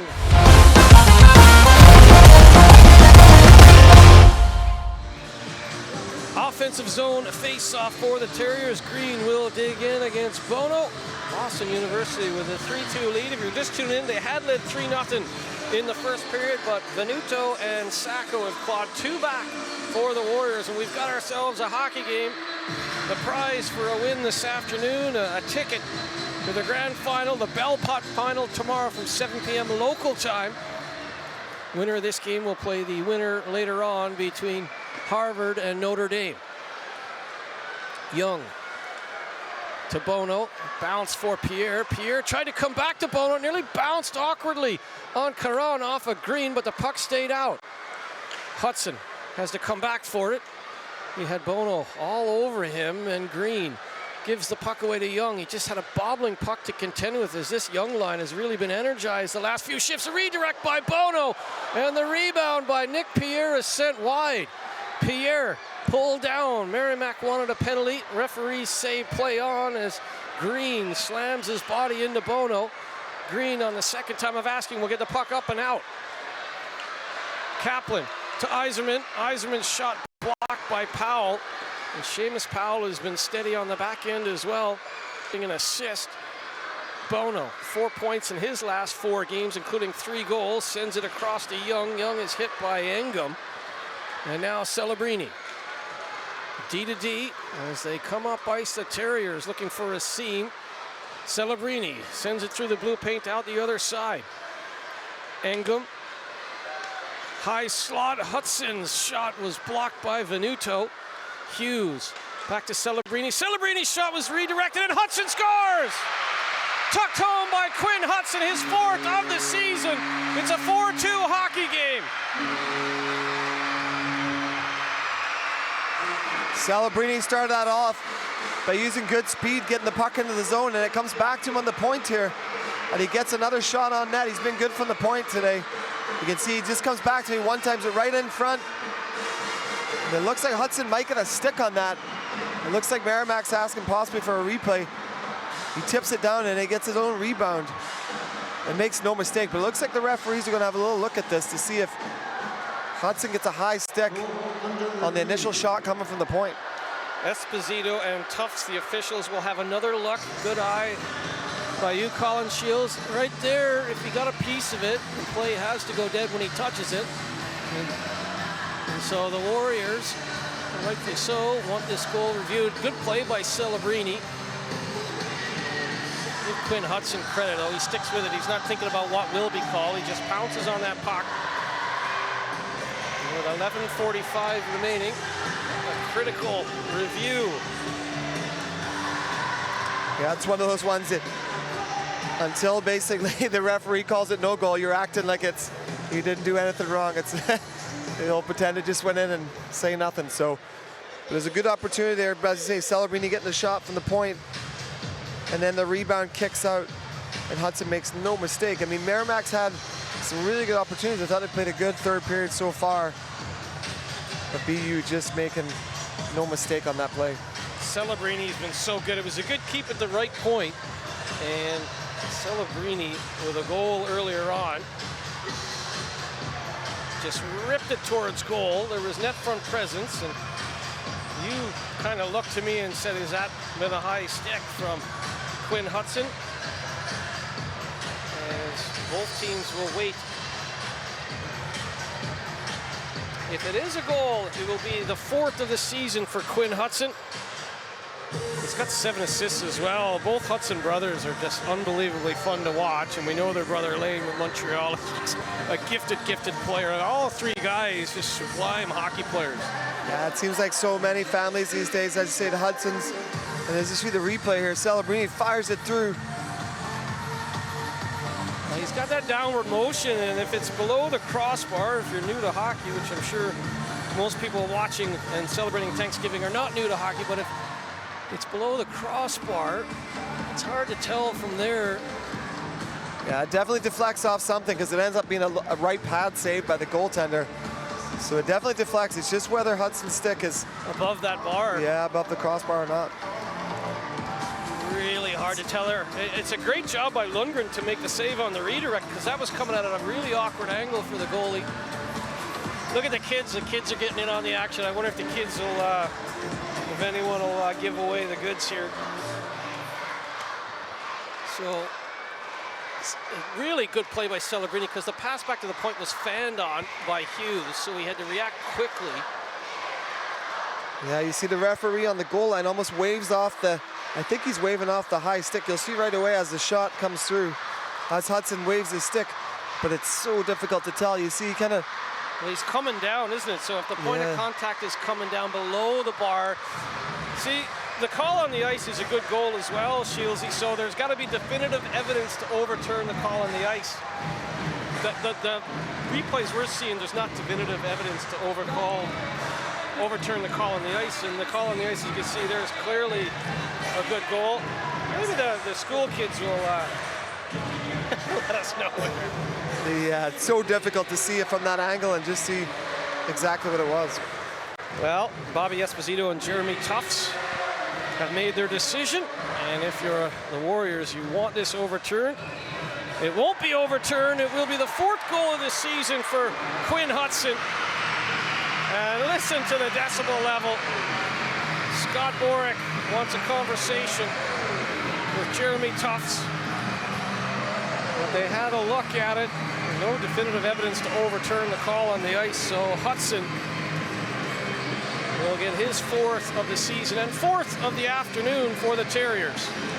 Yeah, very difficult to tell from the angles we saw. I'm not sure if the referees had some other angles, but it's so hard to tell what the height of that stick was at. And as you say, it was called a good goal on the ice. It'd have to be definitive to call that goal back. But BU can breathe a little easier now here with just under 12 minutes remaining to get that 2-goal lead back. Because the momentum was with the Warriors. And they were playing well. From 3-0 down at 3-2. Sacco with a big hit on Boumediene. That springs O'Donnell. And O'Connell to Weiland, sent it through the crease area, and Boumediene takes a hit from Sacco. Bednarik from McCarthy. McCarthy to Boumediene. Nearly gave it away. Hughes has to come back for that dangerous pass there, nearly intercepted by Weiland. Boumediene will just drift back behind Matthew Caron's goals. We approach the halfway mark of the 3rd stanza. Terriers 4, Warriors 2. Cole Hudson trying to follow his brother's lead, and that's going to bounce awkwardly off of Fitzpatrick's skate and wide as Hudson was trying to find a man in front, Svoboda. Caden Cranston around the goal, being watched by Zetterberg, comes back to Seamus Powell, D-to-D with Ends. Ends, back for Powell. Powell, a little sidestep away from Amonte. Amonte stays right with him though. Powell to Cranston. Net is off its moorings as Ty Deneau was having a good battle in front. And Caron yelling toward the officials to say the puck is off, or the goal is off its moorings. Nice little favorable play for BU there. Merrimack with a nice shift going in the zone. A little bit of cycling. Powell was working his way down after a little shimmy shake on the point. About to throw it possibly in front, but another good shift by Merrimack. Looking to try and get another one on the board here to get back within one with 10 minutes remaining. Fitzpatrick versus Brandon Svoboda to the right of Caron's goal. We're being entertained by the Terriers and Warriors marching bands this afternoon. A wonderful festival of hockey is the Friendship 4. Put it on your bucket list. And you've been lucky, Colin Shields, to play at the top level of the World Championships, the IIHF. You've played in so many first-class arenas in your career. You've played in the NCAA, as we see some roughing between Svoboda and Ends, but it has to be said, this arena here where you finished your career is one of the finest in the land. Absolutely, and it's a great opportunity for these young athletes to come over to Belfast to experience this, and probably when they think of ice hockey in the UK or Northern Ireland, they're maybe not thinking they're going to come to a facility as nice as this. So we're very fortunate to have this here in Belfast, where I call home now, and to see these players come over and compete and to be able to give them an opportunity to have all the facilities and as well as see everything the great city and country has to offer is just fantastic. The Terriers trying to extend the lead. Harvey with a hard angle shot. That's going to be smothered by Lundgren. Has to be said too, it's an opportunity for these players to perhaps gain another viewpoint on their career. 15 players that have played in the Friendship 4 have gone on to play for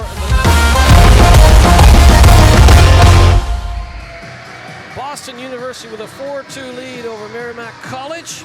Sacco for the Warriors, 21 seconds into this period, making it 3-2, but 8:15 into the third period. Quinn Hudson with his fourth, extending the lead for the Terriers. Boston University looking to get back to another final. They contested the Bell-Pot final in 2018, but they lost to Union on that occasion, looking to right that wrong, albeit with new personnel.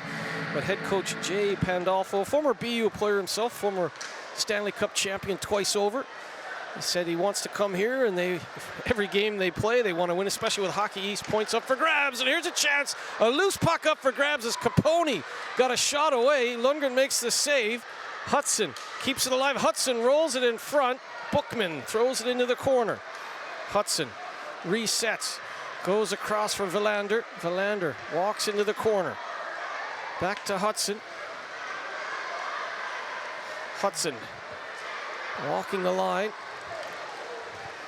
These two teams met last Friday as well. A 6-3 win for Boston University. And those Hockey East points oh so critical. Hudson tried to throw it out in front of Villander. It comes back to Kaplan. Good stick-on-stick play by Satera. Sends it up and out of play. Hudson just taking over the game a little bit here from the point. You can just see his composure and how confident he is with the puck. And just under pressure, he's just not panicking at all. He spins off the players and just uses his edges so well and handles the puck so well. And he's just got that vision where he can almost read the play, where the defense is going, where the forwards that are marking him are going, and just is able to use the whole zone to his advantage. Both Hudson brothers are unbelievably fun to watch when they get going. It's that skating, and that's why their brother Lane is in the NHL as well. He's able to go end to end from Montreal. They've just got a real gift. Yeah, it doesn't make sense to think a guy about 165 pounds playing defense would be any good, especially with the size and how strong some players are now. But it just shows how important skating is, composure, puck movement, reading the game. It just shows how dangerous he can be back there. He's not getting out of position. He's got stick on puck, and he's very good defensively too. Venuto for Roy, 3-on-2. Roy gets the shot away. It came off of Boumediene wide. McCarthy couldn't handle the bouncing puck. Venuto does, comes back to Kungl, and now Zivlak. Zivlak gets a shot right through. And once again, Matthew Caron, his rebound control has been really impressive. He has. I mean, he hasn't looked flustered. He's been very, very good. He's always squared to the shooter. Even on rebounds, very few he has given up. He's always maintained his position. He hasn't been flopping out of control or anything. And there's not really much you can fault him on the 2 goals, especially on the first power play one and then the second one by Sacco with the big screen. So I thought he's done great tonight, and I think you'll continue to see that the rest of the game. He's got 5 wins on the season. Looking for a 6th in Northern Ireland this afternoon. Here's Hughes. Hughes left the puck behind. That allows Weiland to rumble forward. Weiland keeps his feet, finishes his hit on Celebrini. Hughes jabs at it, away from Zivlak. O'Connell doing his best to keep it in, but Hughes battled it out into the neutral zone. O'Connell stays with it, and now Weiland. Weiland to Zivlak. Zivlak to Weiland, and a couple of good saves here. There's a penalty coming up on the play. There's a couple of good pad saves from Matthew Caron, and once again we have the clutching and grabbing after the whistle. There was an original penalty coming up on BU, so another opportunity on the power play for the Warriors. Talked about this is what Merrimack's got to do. They got to get pucks to the net, get bodies. You can see Caron's, look at it, how composed he is. Even on that rebound, he's got players on top of him. But he's able to maintain his position, keep those pads flat on the ice, and gobble up that rebound. Celebrini will take the penalty. It will be a 5th power play from Merrimack College. Engum gives the puck away. Dangerous pass. He was trying to come out front, and Cranston pounced but didn't get a good shot away. Lundgren will hold it there for Seamus Powell. Bookman for Deneau. Deneau has options. He decides to rim it around. He actually hit the back of the referee. Cranston got in the way of Harvey. Harvey, on the second time of asking, will find the seam and dump it down. Yeah, face-offs are huge on power plays, puck retrievals, rebounds. The puck retrievals, especially on those entries, you got to have outnumber the defense on the puck and make sure that you're getting that puck back to get control, and that's where you're going to get your opportunities from. Powell to Fitzpatrick. 7:25 remaining in the 3rd period. A 2-goal cushion for BU. Capone gave it away to Cranston. Engum is there. He'll send it all the way down to Lundgren. Again, Merrimack's in there. They're not getting those retrievals. BU's getting those sticks on pucks. They're getting them out of the zone, and you're not able to get set up. You're not able to get into your sets. Roy for Venuto. Venuto does have a power play goal. It was in period number 2, but he couldn't handle that pass clean. Credit to him. He kept on coming, wins a battle. And now Satera. Satera gets the shot through. The rebound was there.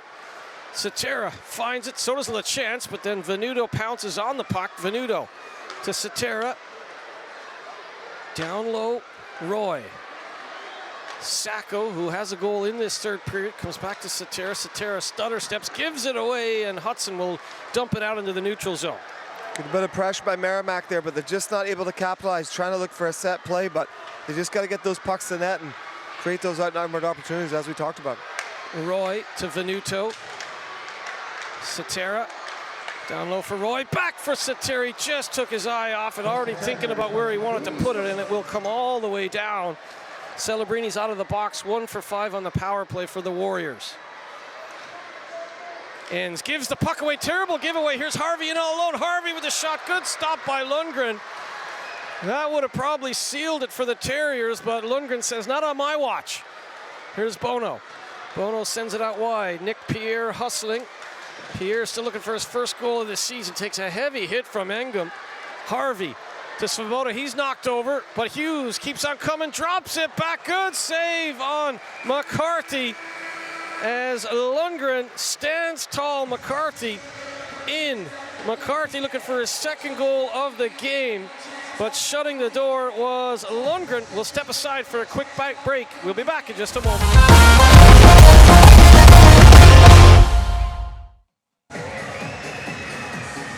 5:37 remaining in the 3rd period.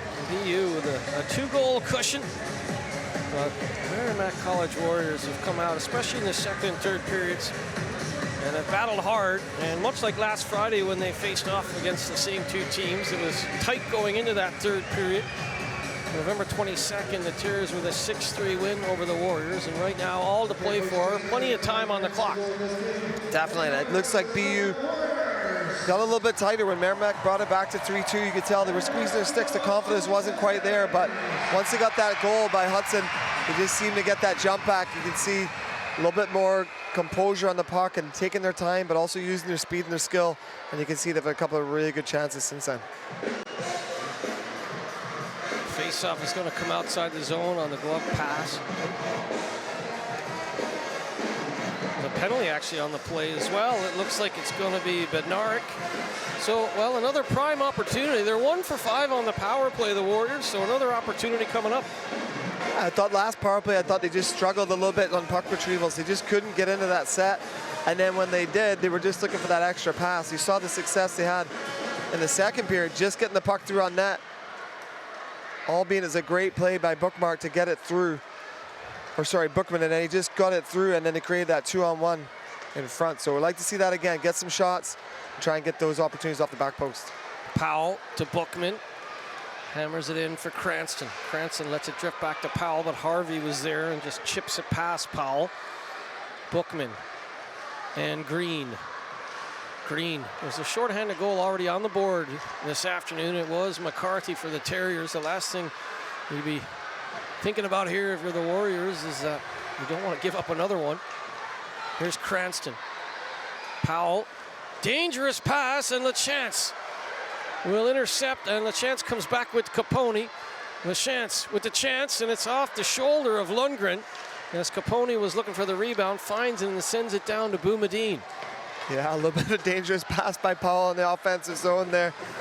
I like what he was trying to do, but BU's just got too many skilled players and too much speed. You just got to be careful. As I say, in the power play, the last thing you're thinking about is giving up a shorthanded opportunity, but sometimes you just got to have a little second look and be a little bit more cautious on those plays, especially on the blue line. Roy inches his way into the corner. Down low for Venuto, out front Venuto and Sacco both jabbing at it and finding it was Kaplan. Can't get it out over the line. Satera with traffic in front, redirected by Sacco. He finds his own rebound and sends it up into the mesh, but Matthew Caron again staring down Kaplan, or staring down Venuto and staring down Sacco as Kaplan was trying to clear the crease, but a great opportunity for the Warriors right here. Yeah, they're getting chances in front. You can see they're strong on their sticks and they're getting those rebounds. They just can't seem to get it past Caron. He's been so solid, and he's just staying tall, and even when he's down low, he's spreading the legs nice and wide and keeping those pads on the ice, and they just can't seem to get those rebounds past. But they're creating good opportunities. They have, I thought, for most of the game, for the most part, it's just Caron's been so good. 25 seconds remaining in the power play. Bookman directing traffic. Bookman back to Grabel. Grabel into the corner. Roy. Bookman now. Bookman's got some room. He wanted to come back door to Roy, but Hudson had seen that materializing. Bookman again comes back, and Caron comes across, makes the save, and the net is off its moorings. But how about that stick from Cole Hudson on the backdoor play? Yeah, I like that set. They're in that 2-3 set again, and you can just see they're hitting the weak side. They're getting it over. And it looks like everyone in the rink thinks he's going to shoot. And he just sees that player off the back post. He just takes a little bit too long to get that shot off. I'd like to see him maybe try and get a one-time, even if it's a sweeper, a la Draisaitl style, from low on the goal line. Just getting that puck off. It doesn't have to be hard. It's just got to be on net. And that's what's going to beat the goaltender. By the time he catches that and releases it, everyone slides back into position, especially Caron. He's so good on his edges, getting back to that post. It's going to be tough to score. Roy wins the face-off. Long-range shot punched out of the air by Caron. Venuto finds the rebound. McCarthy with a good stick there. Bednarik is out of the box, so 1 for 6 on the power play, but the pressure remains from the Warriors. The net is off its moorings again. And Matthew Caronson, I'm just trying to push off post to post. The face-off will take place with about 3:25 showing on the clock. Another good penalty kill from the Terriers. Yeah, Caron, he's a big goalie. He pushes hard, as you see.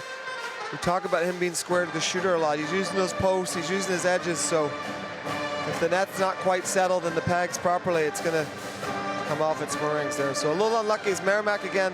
It's the second time it's happened here in this period, but they've had some good pressure. Well, our man rinkside, Davey Majimsi, is right behind that goal. And Davey, can you give us an update? What is the complaint there from Matthew Caron about the goal crease? Just a little depth needed added to the pegs here. They're just not in far enough, and he's, as you say, just using that left foot to push off on the right post. It's knocked it off a couple of times. Nothing to blame on the goalie there. I think it's been a really strong performance for Caron here. If he's seen it, he's saved it, and 3:25 to go. Still lots to play for. He's a confident guy, isn't he? You've got a perfect seat there to watch him, and every time it looks like Bookman and company have a chance, he just comes out square to the shooter, Davey. Very, very patient. He's always in possession, so it makes it look like he's got a lot more time to make the save than perhaps he have. Pads strong on the deck as well for that second opportunity, and his defence have fell in round him when they've needed to. He seems to communicate well with his D-core, Davey. Has that been impressive down there ringside as well? I think they've contained Merrimack to the perimeter. They haven't let them get inside too much. 5-on-5 Boston, for me, have been the stronger of the two teams. Great to have Davey Majimsi ringside. Does such a good job for your old team, the Belfast Giants. The Giants on the road this evening, giving away all weekend. Of course, they're on the road, giving away to the Friendship 4. Here's Bookman. Bookman to Dano.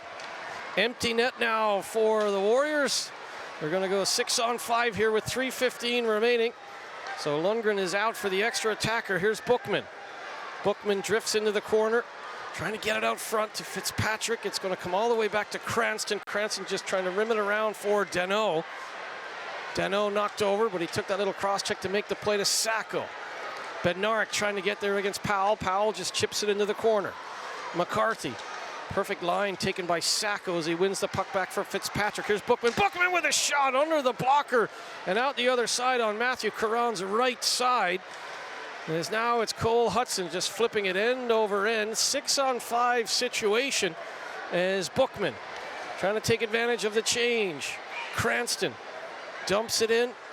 Dano too far for Young. Young keeps on rumbling forward. Cranston is there as well. Fitzpatrick swarming around the puck. It is Dano who escapes with it. He's going to come back to Seamus Powell. Blade to blade with Bookman. Cranston to Bookman. 2:15 remaining in the game. Shot blocked by McCarthy. McCarthy with the empty net sends it wide. Icing call. And you know what? With a 2-goal lead, you're happy to take that shot there. If it's a 1-goal lead, you probably don't even go for the empty net. You probably softly launch it out. With a 2-goal lead, though, McCarthy thought about it. It's amazing how early you see teams pulling the goaltender now. Over 3 minutes remaining. Yeah, we're down by 2, but pull the goaltender so early, and then you really see teams go for the empty net now to try and seal it. And they figure they might as well take a face-off. At least they know they're strong in the face-off, so it's worth taking that shot at the empty net to sort of seal the game. Whereas before, I think it was almost, you know, an unwritten rule where you'd never go for the empty net unless you were over the red line. But you see in the NHL now, guys are so good. They go for that empty net all the time, and it just kills the game. So not a bad play by BU. They've been strong in the face-off circle, so they get a whistle, they can catch their breath, maybe drop a D-zone face-off and try and reset. So timeout called. We'll head back down ringside to Davey Majimsi. Davey, have you seen Harvard arriving and Notre Dame, two teams that are debuting this evening? The atmosphere ahead of this one was electric. You can imagine that it's going to be incredible once Notre Dame and Harvard take to the ice at SSE Arena. Oh, I'm sure with their heritage that Notre Dame will have a lot of following in the stands tonight. It'll be great to see another full house.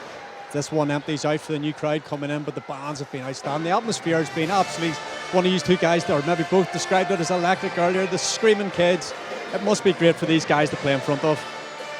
Oh, it's unbelievable, and it's neat. Pierre McGuire's here, Jimmy Murphy, a lot of Boston media, East Coast media here, such as the event as it grows year on year. You and I have got to do a couple of them together. Davey's been ringside for a bunch, and it's just, you circle it on the calendar and you enjoy it every time, and it just seems to be getting bigger and bigger. We've been told for the next 6 years teams are signed up. That is unbelievable. A chance for Engum to get the puck out. He got it to the line. Svoboda had his stick lifted. Weiland, 2 minutes to go in regulation. 4-2 hockey game. Terriers in the lead, looking to punch their ticket through to the Bell Pot final. O'Connell left the puck behind. Grabel around for Sacco. Sacco back for Grabel. So again, 6 on 5. Goalie pulled. Sacco trying to come out front. Trying to roll that through was O'Connell.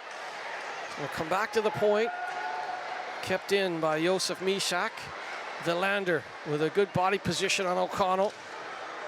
Now Amonte with a little turn of his wrist there, trying to get it to LaChance. Amonte thought better of it. Amonte will roll it down. Amonte, it's in. Well, it seemed to be like a curling stone, curling on the in turn all the way down. And that'll just about do it with 1:11 remaining, a 5-2 scoreline. Amonte just flipped it forward there. And you can see Grabel, that's got to be an awful feeling. As it just seemed, it looked like it was going to go wide, and it just takes a bounce and a curl right here. And it seemed to come from about 4 feet wide and curl into that yawning cage for the 5-2 lead. So they've scored a shorthanded goal, an empty net goal, a couple of 5-on-5 goals, and full value for that scoreline right now, the Boston University Terriers. Yeah, we talked about going for the empty net, trying to kill the game. I don't think Amonte was thinking about getting that goal there. I think he was just trying to chip it out into the neutral zone. Maybe one of his teammates could go for it, but fortunate bounce, and as I said, it kind of killed the game, gave them back that 3-goal lead. Amonte with his 2nd of the game, 3rd of the season. McCarthy having a poke at Ty Deneau. Amonte's been great. I mean, you're right. I think he's just trying to get the puck out. It seemed to right around the face-off circle just hit a rut, and it curled from about 3 feet wide to the middle of the goal. Yeah, he had maybe try to just make a little chip play for his teammate, create a battle out there, but as you said, right around the top of the circles, it takes a little right-hand turn. And those are the little goals you're not expecting to get late in the game. And he'll add to his tally tonight with the 2nd goal. His dad, Tony, was a 5-time NHL All-Star, 900 points. So good pedigree there. Only with 2 career goals coming into this game, and he's doubled that total tonight. So nice little treat for him tonight to get a couple on the board. Good little feel-good factor for a 4th-line player for BU. And those are the guys sometimes on your team that you're rooting for when a night like tonight or an afternoon like today happens. You're happy for them. Those are the guys that are in the trenches, blocking shots, playing those hard minutes. And they get a nice couple of goals. It's always a nice feeling as a team for a guy like that to get a couple on the board. So Enns has been penalized. I think just a little frustration boiling to the surface now. This is going to be 2 Fridays in a row where the Warriors fall to their Hockey East rivals, the Terriers. 6-3 loss last week. And currently down 5-2 with 50 seconds remaining. 4th power play for the Terriers. This is the only goal they haven't scored, a power play goal. See if they can complete the set. Here's Green. Cole Hudson to Green. Back up high. Hudson with the drag and shoot. It's off his skate. Tucked home by LaChance. They get the power play goal. It's LaChance's 6th goal of the campaign. 6-2 scoreline. Terriers have scored in every possible way. Get the composure by Hudson up top here. Green comes back to him. He's just so calm on the puck. He does a little pull and drag. Try and get a lane to the net. Actually deflects off the player in front. I don't think this even gets to the goaltender. Kicks to LaChance in front, and he just gets an easy one. Taps it in from the top of the crease.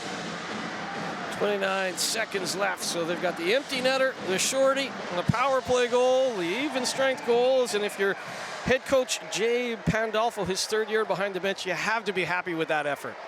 I think so, and I think they got off to the dream start, getting that 3-goal lead in the 1st period, and then Merrimack did a good job winning the 2nd period, 1-0, and then coming out early in the 3rd, making it 3-2, but I thought once BU got that 4th goal, they sort of got their confidence back, and Karam was just so solid in net. I think early on it could have been a little bit different, a couple of shorthanded opportunities for Merrimack. If they bury one of those, maybe it's a little bit tighter game early on, but BU's got so much skill and talent up front and on the back end with this with Hudson. We talked about it a lot, and you can see that composure and paying off for them today.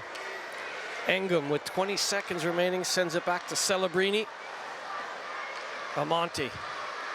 Close out by Weiland. One-timer by Pierre. Blocked by Engum. A shot blocked by Engum. Brave to the bitter end, and Ingham is hobbled after that shot from Pierre. 3 seconds remaining. Rebel kept in the corner by Amonte. A comprehensive victory for the 13th ranked team in the nation, the Boston University Terriers, with a 6-2 win and the Hockey East points in the bank over the Merrimack College Warriors. Yeah, what a great game. A big win for BU. Very convincing, especially after, as I say, getting up 3-0 early, a little bit, tightened up a little bit when Merrimack got it back to 3-2 in the third there, but convincing rest of the third period. I thought they dominated, they had the opportunities, and deserved the win. Let's have a look back at all the goals in this one, or in this period. Sacco, well, 21 seconds in, it looked good for the Warriors. A beautiful finish by Sacco, as you said, Colin Shields, as the Dragons shoot right here. He does use that screen to his advantage, gets the puck to the middle, and scoring in the first minute of the third period was big to get Merrimack back in the game at that point. His third of the season. Beautiful shot. And then it was Quinn Hudson. They looked at this from a high stick. There was no conclusive evidence. Hudson tucks it home, his fourth. And Hughes back to Celebrini. Celebrini had a whale of a hockey game.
David Sacco, the player of the game for Merrimack College Warriors. His goal, 21 seconds into the third, had clawed it back to a close finish, but Hudson, Amonte, and LaChance had other ideas down the stretch for the 13th ranked team in the nation, the Boston University Terriers. But a great goal by Sacco started things off well in the third period. It did, and I thought Merrimack played a good second period. They got back within 2 goals. And then a little bit of a dream start with them to get back in the game, scoring the first shift. But then after that, BU got a little bit tense, I thought, but then they got back to their game, getting that 4th goal, and then taking it to Merrimack the last 10 minutes. Shane LaChance, a big goal, a power play goal with 29 seconds left, his 6th of the season, salting away the 6-2 final. And he was good on every shift, LaChance. Former Edmonton Oilers draft pick, 13 goals for BU last year. He's got 6 already. He was, he's that big power forward, and you can see how good he was in front of the net, especially in that last goal. Just boxing out, next thing, the rebound comes right to him. So a 6-2 final in favor of the Boston University Terriers. For the second time, they will contest the Belpot final. 2018, they made it to the final, falling to Union. They will look to be righting that wrong as they await the winner of Harvard and Notre Dame later. Davey Majimsi is ringside with a special guest. We'll head down now to the Boston University bench. Coach, the end of the first game, that's 50% of the weekend's work done. Yeah, it was. I liked our start. You know, we got up 3-0. I thought our second period we didn't play as well. You know, we took some penalties. They got back in the game. We gave a goal early in the third, but we found a way to finish the job. I know you're not like to single anybody out. For me, I was standing behind the net. Great performance for Caron and net. Caron was very well. You know, they started putting everything to the net, and he held strong there. And our D did a pretty good job of clearing pucks. So, yeah, he was excellent tonight for us. Of course, I can't let you go without a quick word about this crowd today in Belfast. Oh, it was awesome. The energy was incredible. It was really loud. It was hard to hear on the bench, so our guys had a lot of fun. It was a good experience this first game. And the next 24 hours are rest, recuperate, refuel? Yeah, that's all. You know, get a good meal after this, get some rest, and be ready for tomorrow. Thank you, Coach. Back to you, Murph. Thank you. Jay Pandolfo, 2 Stanley Cup rings, 899 NHL games played, and he's talking about how great the atmosphere is. Think about some of the games he's played, and he's saying the atmosphere here is great. That's quite an endorsement from Jay Pandolfo as his Boston University Terriers skate off with the Hockey East points and a ticket through to the Belfast final. Let's have a look back at all the goals from an exciting afternoon of hockey in semifinal number 1. Yeah, BU got off to a hot start here. And we talked about the defense coming in from the point. Celebrini pops into that slot and a nice little backhand dish. You can just see Green with the good cycle. And he goes back down the boards, but you see Celebrini at the top bottom of your screen. Kaplan right over his shoulder, and Celebrini makes no mistake. Celebrini's first of the season, 7-10 into the first. It would be followed up smartly by a player that had a great impact in the game, Amonte.